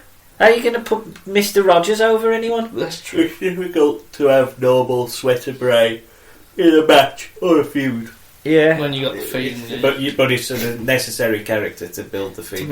Exactly, you've got to have him. You've got to have him on the show to build it up. The light to other night. But that Fiend character, I mean, I like he's doing the Mandible Claw as well. Somebody else should have done that. It's very creative, and it's all felt like it was let him spread his wings a bit. With the end where he runs up the ramp and then they have the light on. He's just looking. Obviously, the lamp and everything with his old head. I mean, that lamp. The death of the old Bray. That lamp is freaking brilliant, isn't it? That that was a brilliant touch. Yeah, I'll actually watch this at work because before I started, I was on my Facebook and I saw it, and it was the full entrance before they took it down and then re-uploaded it. And I watched it, and I'm bloody hell, because it's the first thing you see. It goes up, but you can't properly see it. It's just like and even these entrance, the fact that it was like shimmery and you couldn't really see him, and it was proper horror. It was just absolutely brilliant entrance. So yeah, WWE, don't fuck this up. And all he did was walk up again. That's all he needed to do. They need to do any stuff shit. He just and the thing is, and I know it gets some sort of backlash because it scares kids, but Taker scared kids in 1990 or when it came out. I know it, but he was Jason Voorhees. Was your Bray Wyatt in a sense with a snake, and he bit that savage. Yeah. The day fucking stop doing shit like that. It doesn't. It's not. It's okay to scare children in a PG. Make a kid cry, bro. Doink! He scared kids. Well, Evil exactly. Doink. He still scares me a bit, but no, that's face Doink. We'll get to face Doink in a future episode. But yeah, WWE, don't fuck up the Fiend, for God's sake. For the love of God, don't. Anyway. So we get audible boos for Brett, who pounds away in the corner. In all honesty, though, with this match, obviously because these two wasn't meant to fight each other. It was meant to be Taker v Ahmed. Yeah. Which I always thought Ahmed was injured. That's why he got took off. But he wasn't. He wasn't. He was on the thing. That's why I was surprised seeing that. And I think it was Nation Ahmed before he got kicked out. Brett was meant to fight Austin. Okay. Which I think Austin was built as IC champ. So it was going to be like the two. I don't know whether it'd just be for the world or whether it'd just be like a match. So either way, I guarantee Austin would have been cheered over Brett. Oh yeah. Yeah. No matter what had happened, Austin would. Particularly at that point, because that's when he was starting to get really up. Without a shadow of a doubt. So early on, Taker takes control, but Brett exposes the turnbuckle. There's plenty of teases for it, but nothing gets used early on. One thing about Brett's entrance, which I noticed, I think the belt looked slightly different. Okay. There was a bit, it looked like the logo at the very top was missing. It was like very round instead of like the pointy bit where the logo was. I'll have to have a look back. Because I had to keep rewinding. I thought that looks weird. Rewinding it for that? Yeah, because I saw it and I thought that don't look right. That looks strange. There you go. Well, we'll have a look, and if anyone else knows, let us know on Twitter. Very little shit. Yeah. Any belt experts out there, let us know on Twitter. The belt's wrong! So, there's a nice sequence as Brett goes for the sharpshooter and Taker sits up. I've put here, is 1997 the best Bret Hart has ever been? Heel Brett at this point, yeah. I can't think of anything. Felt like the shackles was up in front. 1995 might have been his proper best year in ring, but he was fighting nobodies. So it's brilliant in ring gear. He evolved his character a bit. This was his best character. But although he was heel, he still had his face element because obviously with the Canada thing. Yeah, so that helped as well. Even Brett said that. He said that's his best year, his favourite year. It was a good dynamic, and it felt like his character finally caught up with his in-ring work. Yeah. And realistically, I know people look back really fondly at the Attitude Era, and obviously we're on the cusp of this era here. But is 1997 not better than a lot of the Attitude Era years? Really, because it felt like you had more time in the ring anyway. You had more sort of just the dynamics of everything was just felt more genuine. Yeah. I suppose the reality element of the boss versus the blue collar worked. But once Vince started to go cartoon, Brett and Vince started that, don't they? Exactly. You had Vince. Brett started, was it? No, it was the next match. Well, Vince was starting to get involved slightly because it was when Brett pushed him on his arse, when the cage was being brought down. That sort of started it. I just think this is the best that Brett's ever looked. The clothesline spot on Taker over the top rope and he lands on his feet, which he does in pretty much every match. And then he's knocked into the pit with the commentary team. There's an ugly looking spot outside which they sort of say was a spine buster by Taker. Yeah, I thought he was meant to grab him and then throw him. He say because they do it again, but he slips over, do it? Yeah. And they battle up the aisle and Brett eats a slam on the top. I remember this as a kid as well, them fighting up the aisle. Brett's now back on top with a series of quick elbows, but the steel turnbuckle, which was ripped off probably 5 minutes before, is finally used by Taker on Brett. So Brett sort of gets done. In all honesty, I knew when he exposed it. I thought, I know who's going to be ending up thrown into that, Brett. Yeah, and I know how you're going to be thrown into it. It's brilliant psychology because it's so easy to rip it off, whack your opponent's face off it. You rip it off, and then it turns out that it's the worst thing you could have done. It's brilliant Brett artwork, just fantastic. And I always like that spot that Brett always does, where he runs into the chest first. Yeah, I mean, Owen did it against Invader in the first match. But when Brett does it, because he proper snaps, it looks like it hurts, but you know it don't. One of Taker's moves is the heart punch, Yeah, he's done that quite a bit. Yeah, I don't like that move. Crap. I think it works though because he's done the chest thing off the thing, so it made sense. And this is where I'm going to get to this with the rest holds in this match. The rest holds in this match make sense.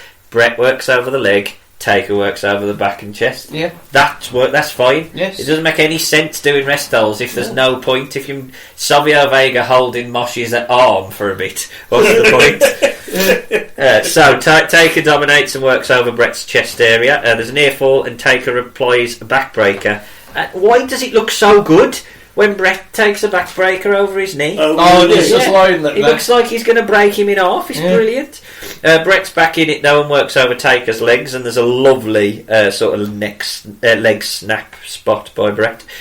And I put in Brett's rest holds are full of psychology as he works over a body part. Brett slams Taker's legs into the steel and puts the figure 4 round the post. And as far as I remember, around this time, that's the first time I'd ever seen that spot. I think this was the only time he ever really did it, because he don't usually do it when he was a face. Again, it's a brilliant, unique move. I think he might have done it at WrestleMania against Austin. Yeah, he did. At that point, I think he did it then. He did do it. That's where he started. But in '97, he just started using it. It's a brilliant spot. Absolutely brilliant spot. And he continues to work over Taker's leg. I put it. The only thing I would say is the match does feel like it's probably going a bit long. But again, they have got half hour to fill, so they've got to do what they can do. And these two do their best to try and work it through. There's a nice snap suplex, and Brett rope elbow is reversed by Taker raising a foot. Taker sells the leg a bit, sort of knocks his knee back into place, but then stupidly uses that leg to leg drop Brett's balls. Whatever. I thought that. Yeah. What hurt? The knee or the balls? I don't know, but the second attempt, Brett blocks and reverses into a sharpshooter, which really pops the crowd. Taker powers out of it, but Brett's back on top to try and reapply it. Taker then blocks it with a choke, and the pace now is back in the match, and the crowd are really into it. There's a leg drop for a 2 by Taker, and Brett goes to get the bell, but it's countered by Taker, and the ref stops Taker using the bell, but he ain't doing the Triple H spot. Fucking Alchiona's shit scared of Taker.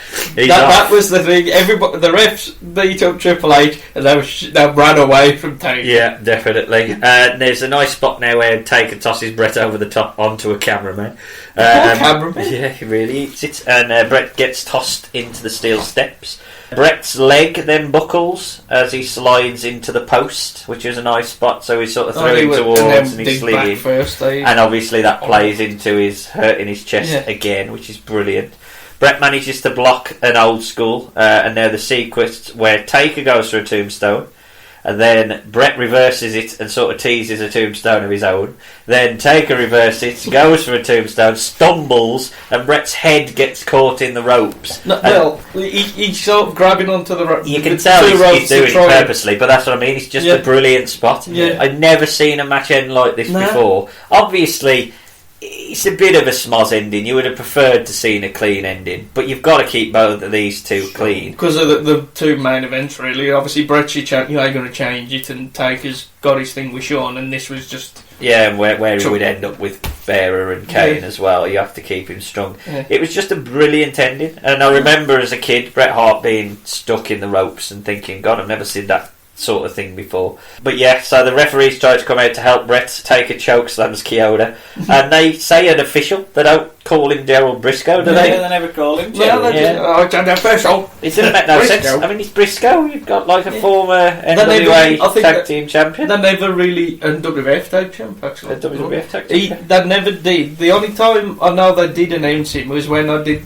Again, going back to the King of the Ring '97, where they went to him on Raw, where he said Vader couldn't wrestle because he wore clean, even though Vader was in the building, and he had his nose.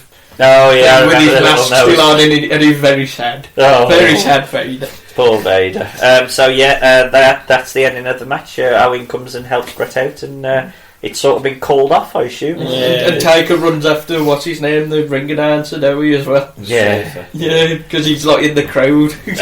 So I'll throw to you first, Jack. Thoughts on this world title match? Very good. Very, very good. I enjoyed it. It did have a little bit of a dip, not that long from the end, but like you said, the psychology was there. It was paced quite well throughout the most of it, and these two are the best ever, really, so you know you're going to get it. At this point, though, on Brett game, was on top of his game. Taker was probably as good as he'd been at that point. It was at that point. I think he probably got better in '98. I think maybe he didn't. It's arguable that maybe '97 was his best year as well. Because they were starting, obviously, the Kane thing, and I would say as well, his character had evolved a little bit. Well, his feud with Mankind was good as well, and in '96, every single one of those matches seemed to be quite good. So, but yeah, I mean, this is as good as you're going to have at this. And the only thing I can say is that it just slowed a tiny bit in the middle, which stops me giving it like 5 stars. But other than that, the match itself, and it went in Japan, but the match itself was just superb. So, anything to add? No, Cora, anything to it. Brilliant. Yeah, really good match. So we'll see whether it gets match of the night at the end. But before we get there, Shawn Michaels gives a prick promo in the back about being the main event, because you've seen the world champ, you've seen the tag champs, now you're seeing the main event. The European championship. The European Championship. Although that was the idea, apparently, Bruce Pritchard said on his podcast, that the reason behind the European Championship was to have a world title being able to be defended in Europe. And then obviously, because there was always bigger over here, but then obviously when the Attitude Era hit, there was no need for it because there was just big everywhere. Yeah. So that's why it become like the 4th title. Midian's title. Midian and else now. And I'll get to that question very, very shortly, but before we do, he does drop the reference that he would become the first Grand Slam winner. In the There's the one promo we have missed, which I think was earlier in the show. Yep, was he with Sonny in the back? Yes. Yep. So there was a free-for-all promo, which... Here we are, I told you I'd get the exclusive. I'm right here with the Heartbreak Kid, Shawn Michaels.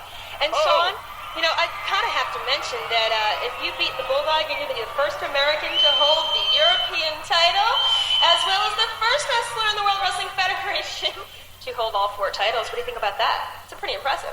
Well, it's pretty impressive. It's not quite as impressive as what I'm holding right now, but I have to tell you, the reason the Heartbreak Kid, Shawn Michaels, came over here was for one reason, and one reason, well, now that I see you, 2 reasons, but first and foremost, it was to become the first man in the World Wrestling Federation to hold all 4 titles.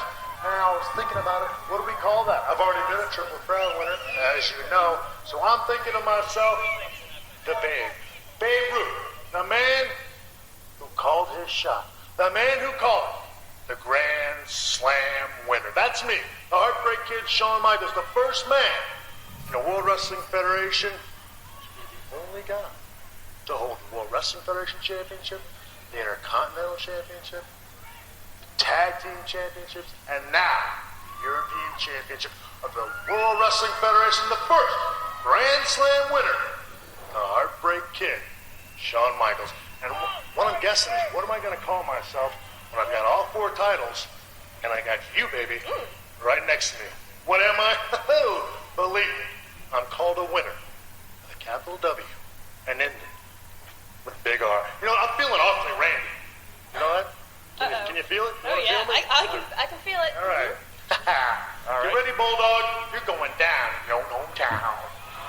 I've seen online, I don't know whether it's on the network. DVD? Yeah, I'm pretty sure it's on the DVD. Yeah. I didn't get a chance to watch it because I was going to watch it and see what things had been cut out. So I could Sonny's face, you can see changes. Yeah, and you can't see Shawn Michaels' hands, so I'll leave that to everyone out there. Johnny's shadow puppets. Slightly coked up. Yeah, he's absolutely pilled up out his face.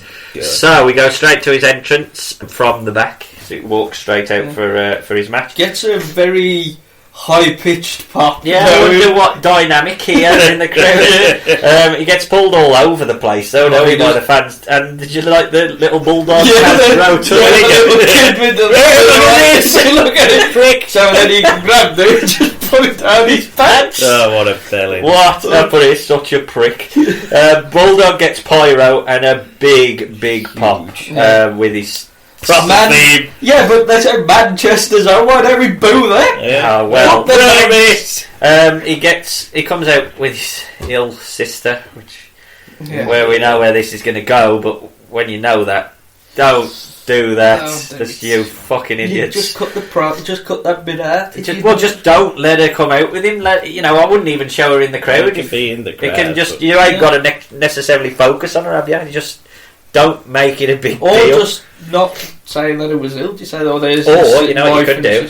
I know this might be Bulldog win. Maybe. Anyway, I'll put it. Do you want to tell Prick you? Probably the better thing to do. Yeah. So I'm going to ask you before we start, because this is the European title in a main event. So Jack, favourite European champion ever?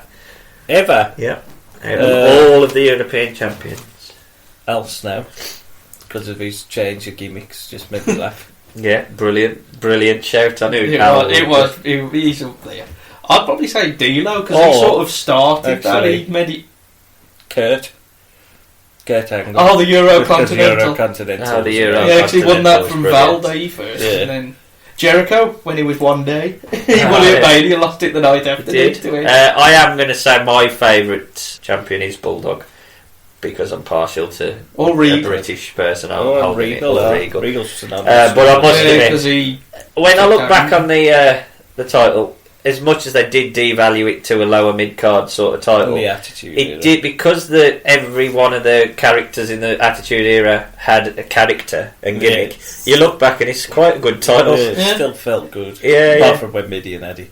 Yeah, but it's because Shane had it. He retired it, and Midian found it in his bag and said, "I found this belt. Can I have it?" And Shane went, "Yeah." And that's how we become champ. But they led that into a feud. The US title in a bin. No, it's fully loaded. The TV title in a bin, isn't it?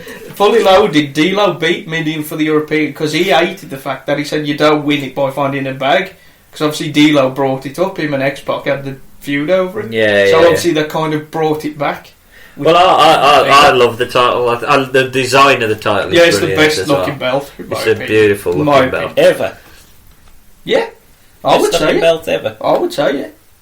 I can't think of that many more that I can. 24/7 title. That's the dinner plate title. The dinner plate.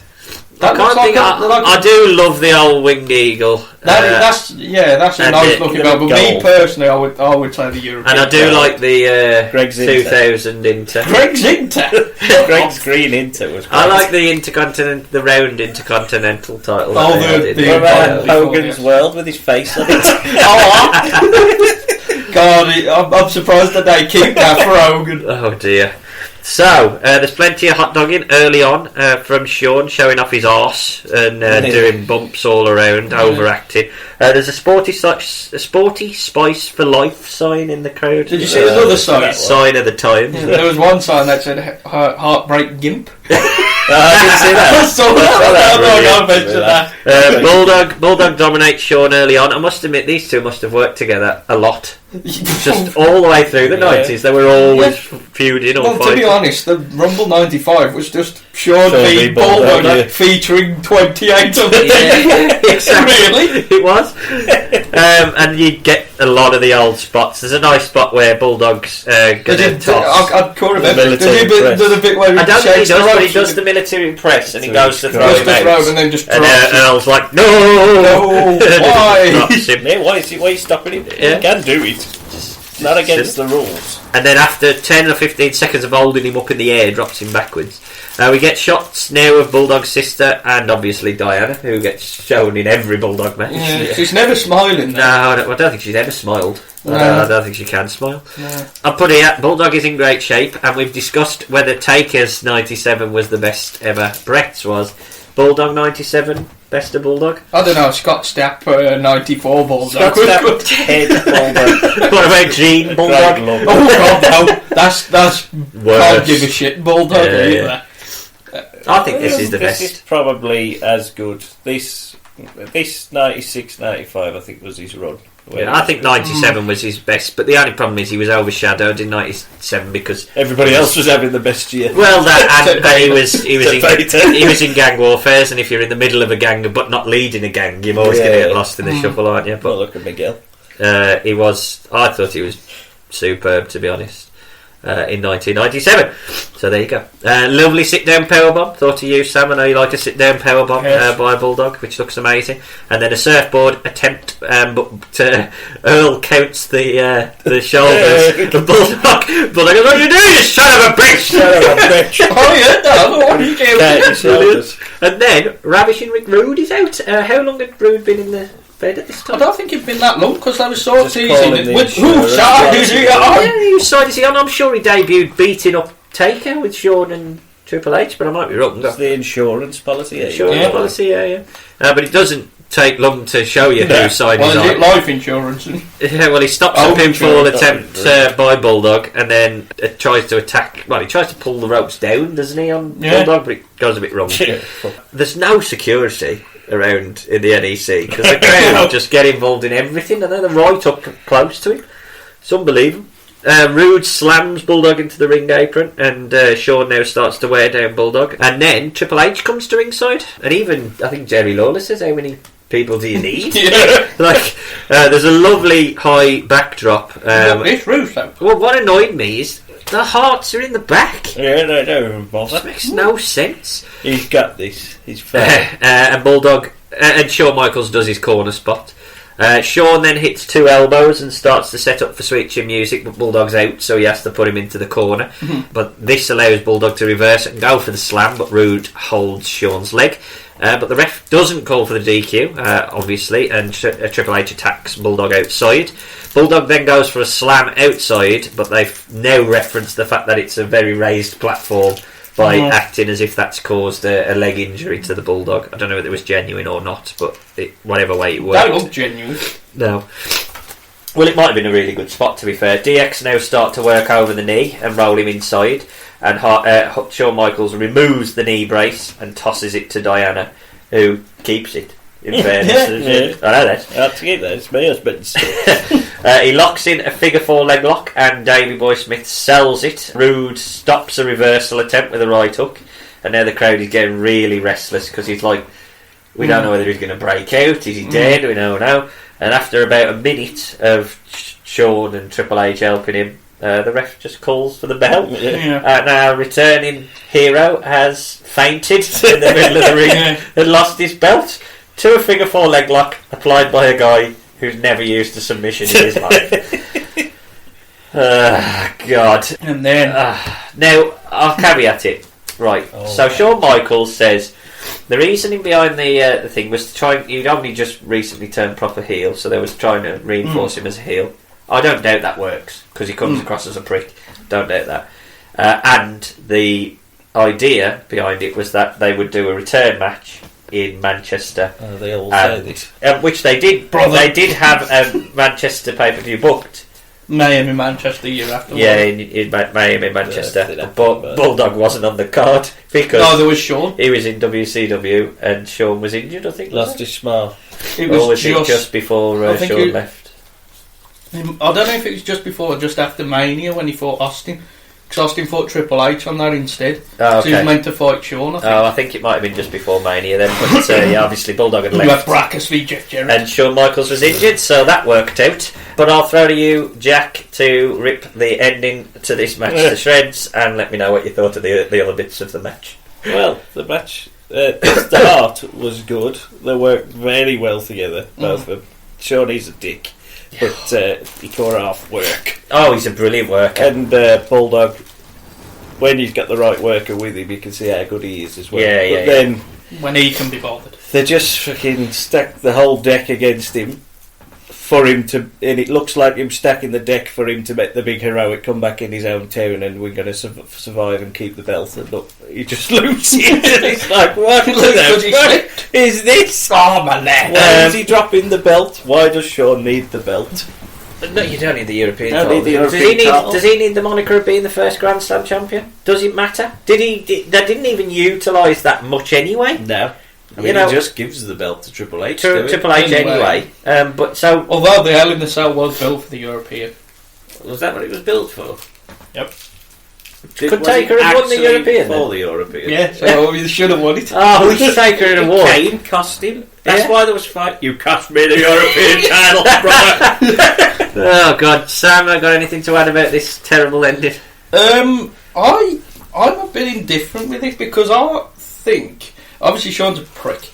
The only problem I have with it is if you knew you was going to do this, don't do the whole dedicated to me dying sister. Yeah, just let then it wouldn't have been as bad. I'm alright with him losing because, to be honest, obviously WCW was really kicking their arse. This is something that sort of I reckon they wanted to get towards, which got them closer to it. Similar to like the NWO where shit was just being chucked at them. This is the same sort of thing. Yeah. And if you're gonna have him lose the European belt, it makes more of an impact having him lose it in England than it would have if he did it on a random Raw or pay-per-view in America. You're probably right. I think the only thing that annoys me is that this isn't shown in the US. So as much as I can make the argument that you've got the bloke who's like your biggest draw and going to be your world champion going into the end of the year losing in a main event, you don't want that. I get that over a mid-card talent in Bulldog. But no one's going to see it, apart from us. No. If this was a house show, surely Bulldog would have just gone over. Well, it's a glorified house show, just because it's on Sky Box Office doesn't change it. It is just a glorified house show. So, I don't understand why it matters that much, but you are right. The only thing I will say, and I'll get to it in my rebooking, is this definitely... I mean, I went away from this event knowing Shawn Michaels was a heel. You knew he was a fucking heel, and the NEC showed he was a heel by throwing chairs on him come the end of the night, because this was the reason they didn't appear in Birmingham till 2002. Yeah, we went the second time. We went to the first two shows. Because they and to be fair, looking at it, there was literally no security. The one thing actually you said earlier, the thing we remember from this pay-per-view, I remember the chaps behind us said to us, "Oh, you know, can we have your bottles?" And then them just chucking it in the ring. But like, can we have your bottles? I do remember that because that was behind. I think they held the up because on the shoulder so we could see a bit of it. But I do remember because obviously we had the Coke bottles. They said, "Can we have their bottles?" Because they'd already chucked theirs. But it wasn't. That's what I mean. I mean, you are gonna. It's not necessarily the WWE's fault if the security is really poor, but at the same time, everyone is watching WCW where that happens, like at the end of every match. And Bobby Duncan, so they get fucking mad. I'm throwing it when they announced the match. It happened too much in WCW. There, it's got more of an impact. But I mean, like I say, you didn't how many see times it. I'm going to say, how many times did you say NWE? I'm sure that was the first time. I can't remember it ever happening. After that. No, I don't think it ever happened. Or even after, to be honest. No. Just a beach ball every now and then. But other than that, like I say, you put the onus on the crowd doing this by booking it that way. Yeah. He didn't even win with a sharp comeback, switching music out of nowhere. No. You know what I mean? Even that would have brought it English way in a way. He literally destroyed Hero in front of your eyes. It does cement him as the top heel, because but at he the time is. the day of it, he did it. No, and he definitely is a cunt after this. Fluctuates between the two. But depending on the country. Austin's becoming a face, so you need. Sure, you needed to get Shawn out. I mean, who was the next big heel? Farouk. Well, he was in the main event at 97 King of the Ring. To be Farouk. So there you go. That is We Were There, 1997, one night only in the book. I was there when Shawn Michaels dipped over. But I will now throw to you, Jack, to let me know your match of the night. Brett v Taker. Sam? Brett v Taker just because I didn't remember. Invader was going to be my match of the night until I started going through the Taker Brett match, and then I thought, this is match of the night. Yeah. I agree completely. It's like the last pay-per-view we had, where obviously it's kind of the three last matches and the three best. Yes, you can arguably say that technically wise, the European title match is the weaker, but it still had a good story behind it and everything. Yeah, I mean, you took the ending out and it was a solid enough match which would have been competitive with the previous two. But for me, it's that order. Take a Brett, Shawn. Owen, Vader, Shawn, Bulldog. And to be honest, the other two matches, the Brett match and the Owen match, they wore the original matches, so it just goes to show what they can do when the cards swap And I suppose it goes to show you've got 3 of the Hearts there as well, the Heart Foundation. It just goes to show how good the Heart Foundation were as a stable. Where's Anvil? I dare say that this might be a clean sweep, but worst match of the night.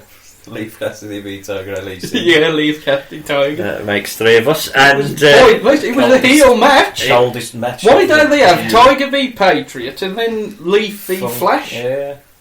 I don't know. I can't answer. Tiger's face. Fuck off. He's at your face. MVP of the night, Jack? Owen. Owen Hart? Owen Hart. Serious one, Owen. Joking one, Lawler trying to get over his Britishisms. I'm going to say Owen as well. I know it makes it boring, but I was so impressed. The thing as well that I noticed, when he got on the ropes and the camera was on him and he had his cannon, that's the picture on his tribute. Which is quite prophetic as well, really. The fact that he's getting cheered properly over for the last time properly in his run, really. Yeah, which is a shame. Other than obviously the Canadian Stampede had already happened, hadn't it, at this point? Yeah. Because that's the biggest. I mean, we'll never see that because it was so good. Yeah, we don't do good shit. Yeah, but yeah, that was. Well, I don't know. We did this just because we was there. Well, we'll review our score shortly, but we weren't there in Canada, unfortunately. No. And the only other thing I would say is I thought JR was good on three-man commentary, and that line taking the piss out of his page out of his father's footsteps was walking in his father's book. It's probably I won't slice it in, but it's probably the best line I've ever heard of commentary ever. Well done, Jim. And saying he was from Texas, well, he said everything's bigger in Texas, but I'm not from Texas. What'd you say then, Jim? And worst part of the night, Jack? Low point of the night? Dare I ask?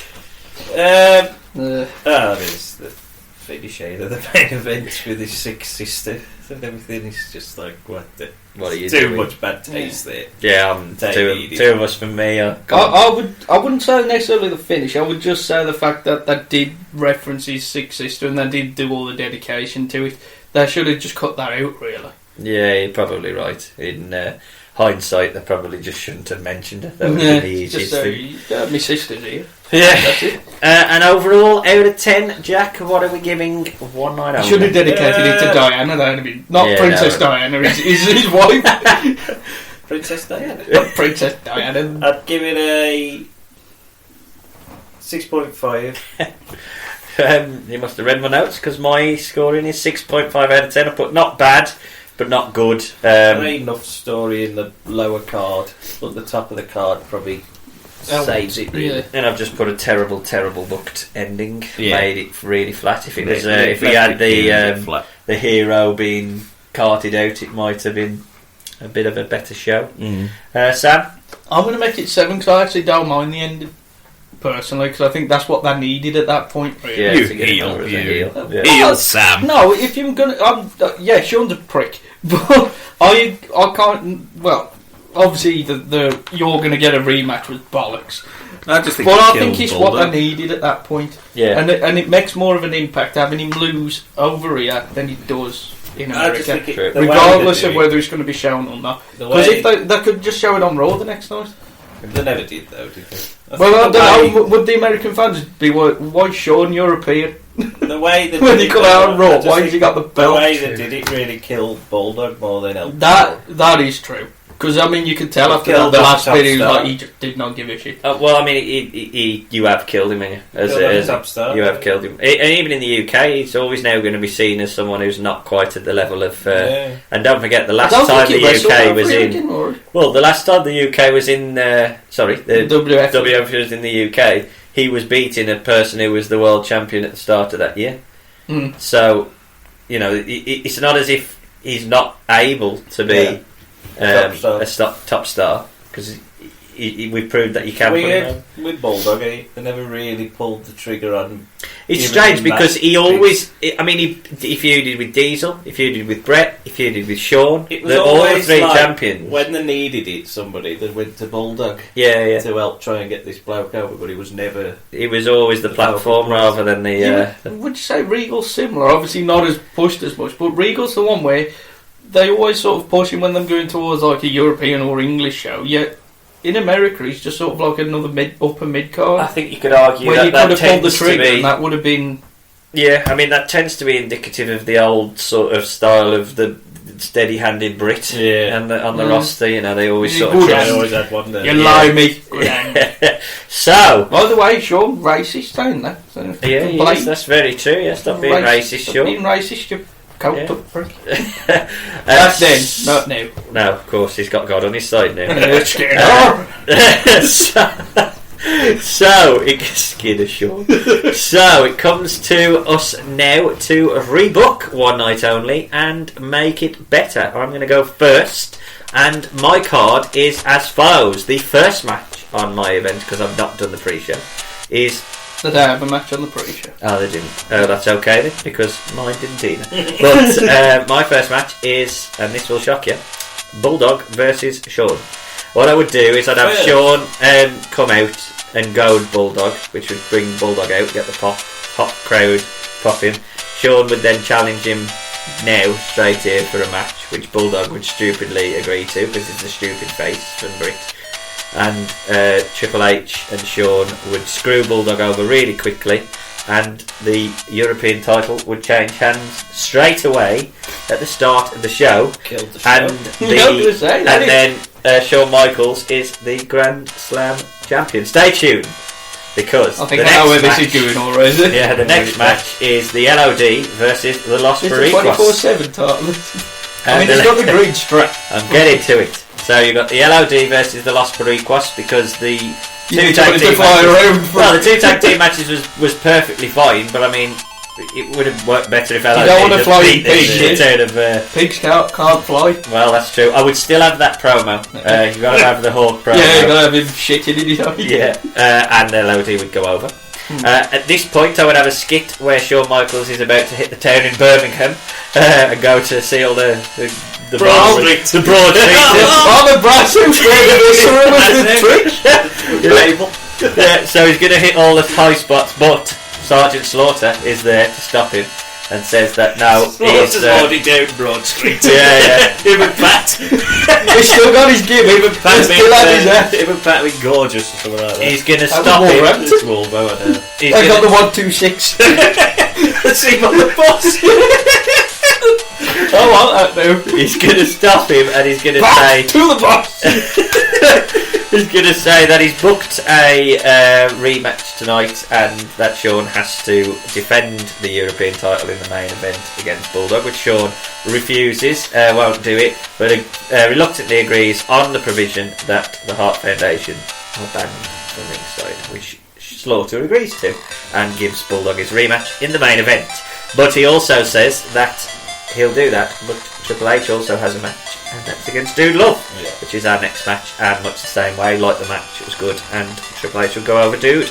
The next match, because I wanted to make the heel and face dynamics clean, is Owen Hart versus the Patriot, because we're going to cheer Owen over an American Yankee boy.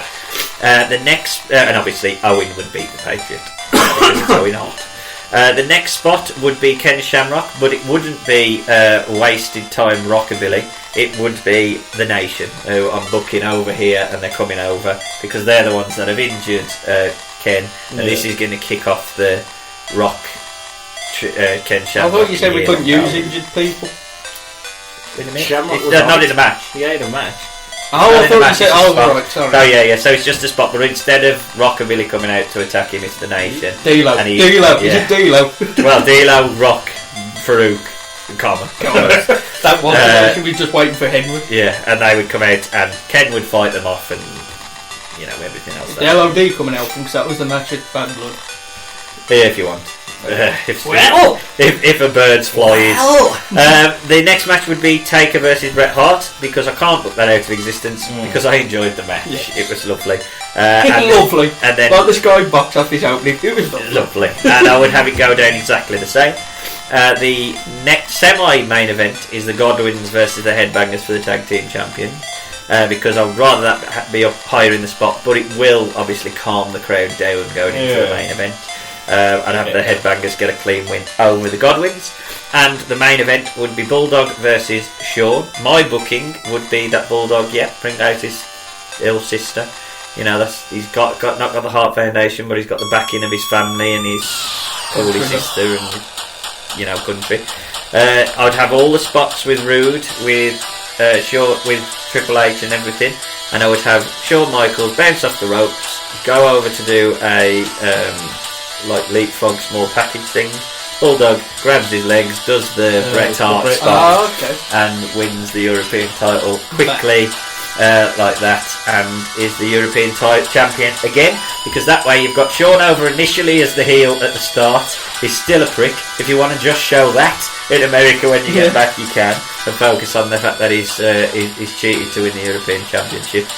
But Bulldog has left the NEC is he going partying up Broad Street? He's going partying up Broad Street, line of coke all the way to the top. road works.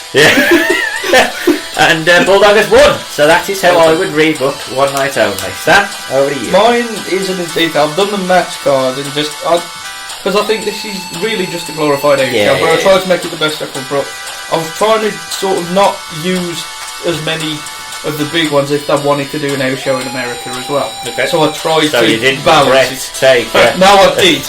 Because obviously this is going to be shown over here, but obviously I didn't want to sap all the rest of the good ones who was in America. That makes sense. So, which, looking now, I think I actually did. But, right, the first left match... them with Sculpt. Oh, that's still got Sculpt. The first match I put, now this is the one where I added the caveat, was Vader versus Anvil, if he was still around. If not, I'd just put D-Lo, because I thought somebody who can bump around Vader and whatever. And this way, Vader's a face. Because I think book Vader out of existence. Vader, obviously, we would have cheered him. It's just obviously he was against Elwin, who was more over. Yeah. And I think with Anvil, he sort of still links him with the Heart Foundation story, and obviously that's the Survivor Series match. And at Bad Blood, his favourite patriot be Bret and Bulldog. Yeah. So obviously he's just a Heart Foundation member who he can fight. Pillman was feeling Goldust. I left that over at the house show. So that's where I'll put Anvil initially. Yeah. Obviously, if he was injured or fired for whatever reason, D-Lo. Just because he's somebody who can bump around. D-Lo is subbing for Anvil. But if not, I prefer Anvil. At least he's two big hosses that and that can sort of work. The big rhinos. Yeah, the big rhino. LOD v the Godwins, I would keep that the same because it's the LOD pop. Keep the Hawk promo, maybe have him just keep cutting promos. I mean, that was a shout for MVP of the night. The Hawk promo. So I'll put that. The next match is a match that they'd only just started using. Is a triple threat. They'd only just started to do them. And the first one they did was Ground Zero, which is the same match I've put on here. Just so that can say triple threat match. Savio crushing Farouk, because obviously the gang wars. Do it in the triple threat, but have it over here as well. So at least you can say the first time in the UK triple threat new match. Yeah. So do that. Not have. Oh, I've put the winner. Sorry. Vader would obviously win the first match. LOD would win the second. I put Farouk would win this because I think Savio won the one at Ground Zero. Did he? Yeah. So were they trying to position the Los Barricos because they won it? SummerSlam as well over the DOA, and I think did they survive? They kept it strong there. It's Miguel, his hair. But I put Farouk on because obviously he's Farouk. Did Miguel ever have an action figure where he had like a furry back? No, George Steele. Savio had one. Maybe that's what they did. They had all these Miguel ones ready, and I thought, shit, and they went, George Steele. George Steele. George Steele head. And he had a little Cuban flag on it, isn't it? So yeah, Farouk could go over in that because it's Farouk. Yep. The next match you stole Owen v Patriot, just because we've got to cheer Owen over the Patriot, and that could say obviously Foundation and Art Foundation. So and Owen would win because I think it was a Shamey Day win. Because I mean, you think about it, really Bret after the 3 Art Foundation, Bret was the one that got booed, and he was the one that won. The other two. Did he win technicality? Did he win on by DQ or was it a draw? I don't know. But yeah, I get the point. Technically, whereas if Owen had beat Vader, that would have got a good pop. Obviously, Bulldog would have won that, have got a huge pop. But obviously, because Owen had teamed with Bulldog, that's the only reason we cheered him. Not because we liked him. So that's why I'd say give the pop for Owen to win. Wonder who's going to win his main event. The next match is a very strange one, but it's the only tag team that's fine. Headbangers beat Blackjacks for the tag. I quite like the Blackjacks. I don't mind them. And I thought, well, the Headbangers would win, obviously. Clean. I was thinking then the other three Bariquas could go over and fight on the out show or something and just somewhere over there. Makes sense. If D'Lo were over, then you could have the Three Nation over there, the Bariquas, and have the main one do, or DOA, because they book Skull 8 Ball or Chain, so there you go. Yeah. Could have them over there. The next match, Triple H v Dude Love. I've done that exactly the same, so I like that match. The rest of my card is pretty boring. Brett v Taker, exactly the same. I like the finish, he keeps them both strong. Yep. And Sean v Bulldog, the same, except don't do doing it from my bed, dying. Don't even mention the sister. Don't even do that, just have the match. Yeah. Have him lose. You can have all the shenanigans and have the riot if you want. Yeah. In Birmingham, just like if Birmingham beat Villa or whatever, there'd be a riot, or the other way around, whatever. Have that, because that's what it needed at the time. So I'm happy with that. So that would be it. Just the odd minor tweak here and there. No Leaf Cassidy. No Tiger Allison. Cassidy or Tiger Allison. No, that can be on the other show. Main event if one. Or Flash Funk. No, I'll put that in over there, because in the Patriot, they make sense. No.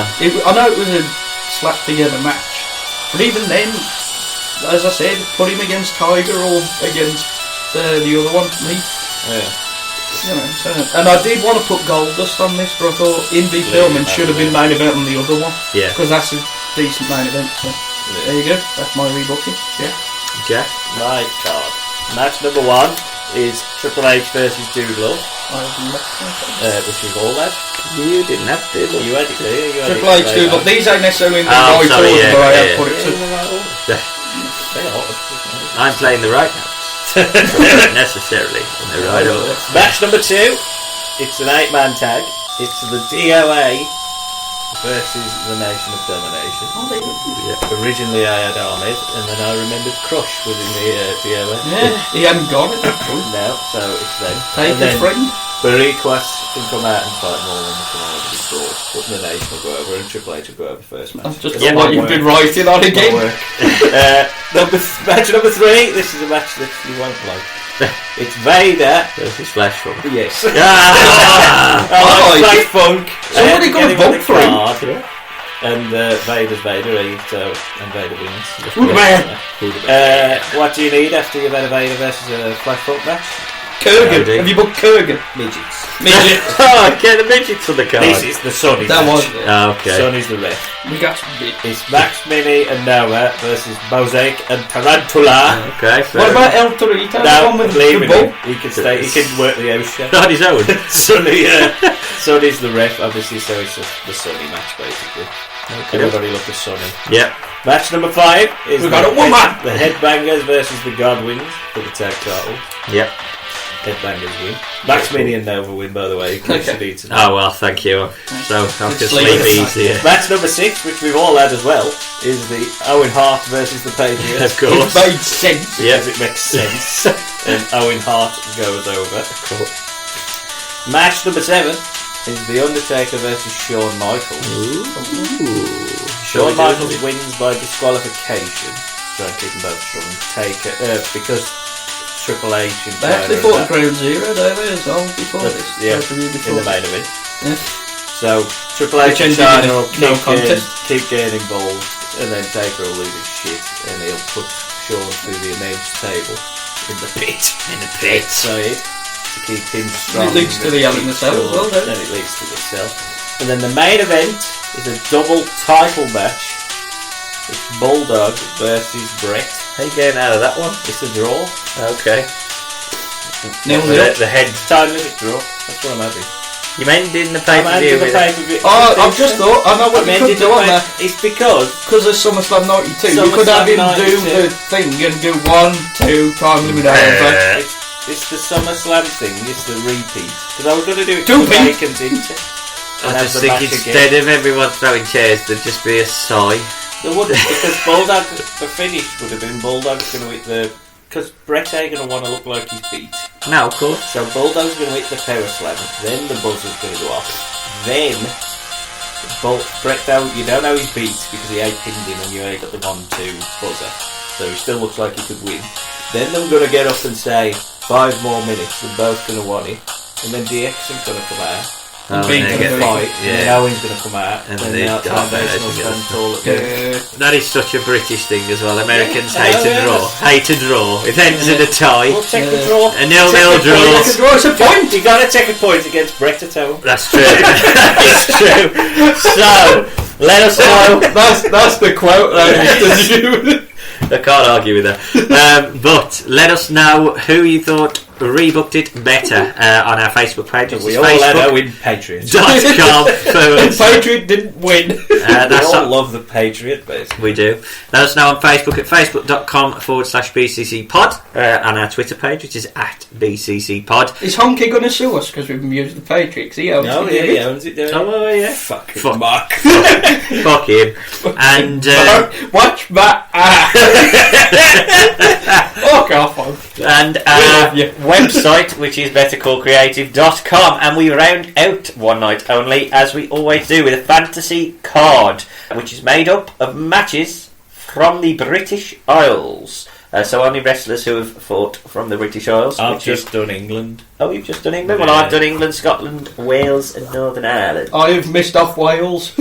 The Welshman. I couldn't think of many. It's either Mason Ryan or Rob Taylor. I have used a Welshman, and I'm going to go first. I don't tell a lie, I have. I've just saw him, yes. So I have one Welshman. Cheeky. That's good to know. But my first match is between the Dynamite Kid and Pete Dunne. And I would put over Pete Dunne, mainly because I prefer his personality to the prick that was Dynamite Kid. At least Pete Dunne is only pretending to be a prick. Yes. Whereas Dynamite Kid is actually a prick. Yes. Shaq, your first my first match is a 30-man battle royal. Oh my god. Oh yes. 30. You ready? I'm ready. Dave Taylor. Yep. Chris Adams. Yep. Big Daddy. Yep. Giant Haystacks. Yep. Kendo Nagasaki. Yep. Les Kellett. Yep. Johnny Saint. Mark Rollerball Have you Rocco. just watched World of Sport? Yeah. Robbie Brookside. Yeah. Havoc. Yeah. Dave Mastiff. Yes, Big Dave. Wade Barrett. Captain Cutlass. Yes. Shout out to Big Captain at wherever you work. AWW. Converters or wherever you work. The Judge. Sam, the Judge. Get in contact with us. Sam's got a book. Yeah, the AWW are getting retweeted into this when it goes out, I think. Yes. Amari. Yes. Alex Shane. Yeah. Xavier. Uh-huh. El Ligero. Yeah. Andy Boy Simmons. Yeah. A fake Undertaker. Gotta have one here. Yeah. Lord Alfred Hayes. Yes. Cat Weasel. Nick Aldis. This might be the greatest battle in the history of our sport. I even think of the same one. I think he was. Nick Aldis. Doug Williams. Norbert Smiley. Zack Sabre Jr. Yeah. Marty Skrull. Shah Samuels. Mick McManus. Yeah. And Paul Burchill. Now, what order are they going out? I've got it here. It's right here, look. No, it's going to be really. Well, it's all going to be like rest holds and then eight. Oh, of course. Round one. Bloody Saboteur, bloody team thing, whatever it was. Is Nagasaki in it? Yeah. Does he hypnotise anybody by taking his mask off? Hypnotise Robbie Brookside. Cat Smiley. He did sell it. The winner will be Big Dave. Dave Mastiff. Of course. We love you, Dave. And he's an Albion fan, so. At the Albion. Good old Dave. Dave, right. My first match would be a street fight between Dave Finlay. Would it be in the street in Birmingham? New Street? New Street? No, it'd be outside the Albion because he's fighting Dave Mastiff. Oh, Finlay Mastiff. That'd be brilliant. Who's going over in that? Ooh, I've got to put Mastiff over here. Local hero. Check out our local hero. Check out our. I think it was our fourth day of Christmas. Our fourth day of Christmas was Dave Mastiff. So check out that in our back catalogue. Yes. My next match is a 6-man tag match. It's a rounds based match, and it's Big Daddy, Joe Hendry, and Grado versus Giant Haystacks Joe Coffey and Rockstar Spud. Is that Gallus? And I am putting over. Well, I think Daddy's going over the Haystacks. See, you got out, Big Daddy. And his team. Daddy. So what's your next 60-man battle? Well, our next match is a fatal 4-way flippy shit match. Pack versus Jody Fleisch versus Johnny Storm.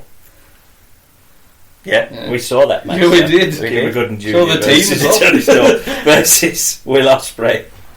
And I'll put Will over because he'll moan on Twitter at me otherwise. My next one is a triple threat, and it was initially going to be all Scottish, and then I realised one of them's Welsh. Scottish. But anyway, it's Drew McIntyre versus Joe Hendry versus Mark Andrews, because you need somebody to fly around. Yeah, on a skateboard. Yes, and I would put over Drew. I do like that's reasonable. Well, my next match, it's Moustache Mountain, Trent Seven and Tyler Bate versus Marty Skrull and somebody called Will Ospreay. I know Will Ospreay. And I am going to put over Moustache Mountain. Good. My next match is the Women. It's Paige versus Paige here versus Millie McKenzie. Yeah, we've seen her. Yeah, and I'll put over Paige. That's great. Check it out. She's Millie great. McKenzie. She's very great. good. Alright, my next match is Killian Dane versus the British Bulldog. We're not getting in the main event. No, Third. other matches. Yes, It's the bring down match. no. No, we'll put over Bulldog. Okay. Show his strength, you know. That's reasonable. No! My next match is the Women, and it's Paige versus Klondike Kate. Yes! Versus Say Layla. Klondike Bill. Versus Layla. Versus Nikki Cross. Versus Tegan. No. Tegan. Oh, And I am putting over Nikki Cross. I think I like Nikki Cross. There's all right. Cross. There's all right. Match number 4. It's Nigel McGuinness versus Zach Gibson. Yes, I like Zach. And I'm going to put over Zach because I like Nigel, but Zach's the future. He's the greatest heel. he is He's a brilliant. very good heel. My next match is Moustache Mountain versus the Coffee Brothers, because I do quite like them. Yeah, Wolfgang doesn't make sense with one It don't coffee. matter. I always have a coffee, a side of coffee when I eat my wolf. And I would have to put over Moustache Mountain. Yeah. They're like local hero. Heroes. My next match is. I've just realised I've got 7 matches, unfortunately. Oh, for fuck's sake, Ben. But whatever. I'm gonna mash the next 2 up then. So my next match is a 5-on-5 match, and it's William Regal, Wade Barrett, Dave Taylor, Chris Brooks, and Finlay versus Finlay, all right. versus Rockaball. Rockaball. It's very tired at this point in the recording. Nigel McGuinness, Zack Sabre Jr., Doug Williams, and Jimmy Havoc, because my match was actually Fit Finlay versus Jimmy Havoc, but we'll nix that one. And the winners would be the old school heels, probably with Chris Brooks going over. I like Chris Brooks. He puts his fingers in people's ears. After licking it. Yeah, that's heel. Dirty knacker. What is it? What's he? CCK. CCK, that's it. My next match is a tag match. It's the Bulldogs. Yes. Which is Bulldog and Bulldog. Versus Moustache Mountain, which we've established who they are. And I will put over the British Bulldogs. Yes. That's fair enough. They haven't been over in your David in my main event. And it's his card. Yeah. My next match is Zach Gibson versus Grado, because I think that would be a good match with Grado being all the comedy and Zach Gibson just getting more and more pissed off and just beating the shit out of him. I think that makes perfect sense to and me. I would put Gibson over. And my main event is a triple threat match. It wasn't, but I forgot about Gibson, so I'm making it a... I'm surprised. Yeah, I'm making it a past, present and future, because you've got the Then, past... now, and forever. The now and forever match, triple threat, because you've got the then of Bulldog, the now of Drew Galloway, and the future of Zach Gibson. And you've got to put over the now, I suppose, really. It makes more sense to put over Drew Galloway as the winner of my main event. My main event is William Regal versus Pete Dunne. You bastard. Lovely. I would put over William Of course. So I'm assuming by that match, but it's a 30-minute Iron Man match. Is it man's man, Regal? yeah, gotta be. Just for that, yeah. He is. Drinking top Guinness. wanker done. Yeah. No, it's current done. I thought I have top knot wanker. Is it Thundercat? The Thundercats. Thundercat. And I would actually. This is hard on this. I've just got to go for Regal. Just. Although Pete Dunne's a brummie, so it just makes you realise though that that's the best card we've ever had because it was made up of Brits. So there you go. But if you have any other British matches, and we will not apologise for any Jesus chants. No, get over it. No, we'll take our shoes off if we want. But if you have any other matches that we've missed, or you want to let us know who you thought had the best fantasy card, again, head over to facebook.com/BCC pod, Twitter, BCC pod, and our website, which is bettercallcreative.com, and episode 23 is done. But what are we doing in episode 24? Well, by the smile on Sam's face, we are revisiting 2004's attempt at Rey Mysterio in the Ultimo Dragon in WWE. Are we excited to be checking out your boy? I like it. It's a change of pace. It is very much a change of pace, and there might be a slip or two, but we'll get to that in episode 24. Very sad. But for now, it's the Pillock to my right, Jack Chance saying goodbye, with Sam Chance, the Plonker, to my left saying cheerio, and the Slapper himself, Ben Chance, saying goodbye, folks. See you again soon. Rule Britannia. Rule Britannia, Britannia rule the waves. Britons never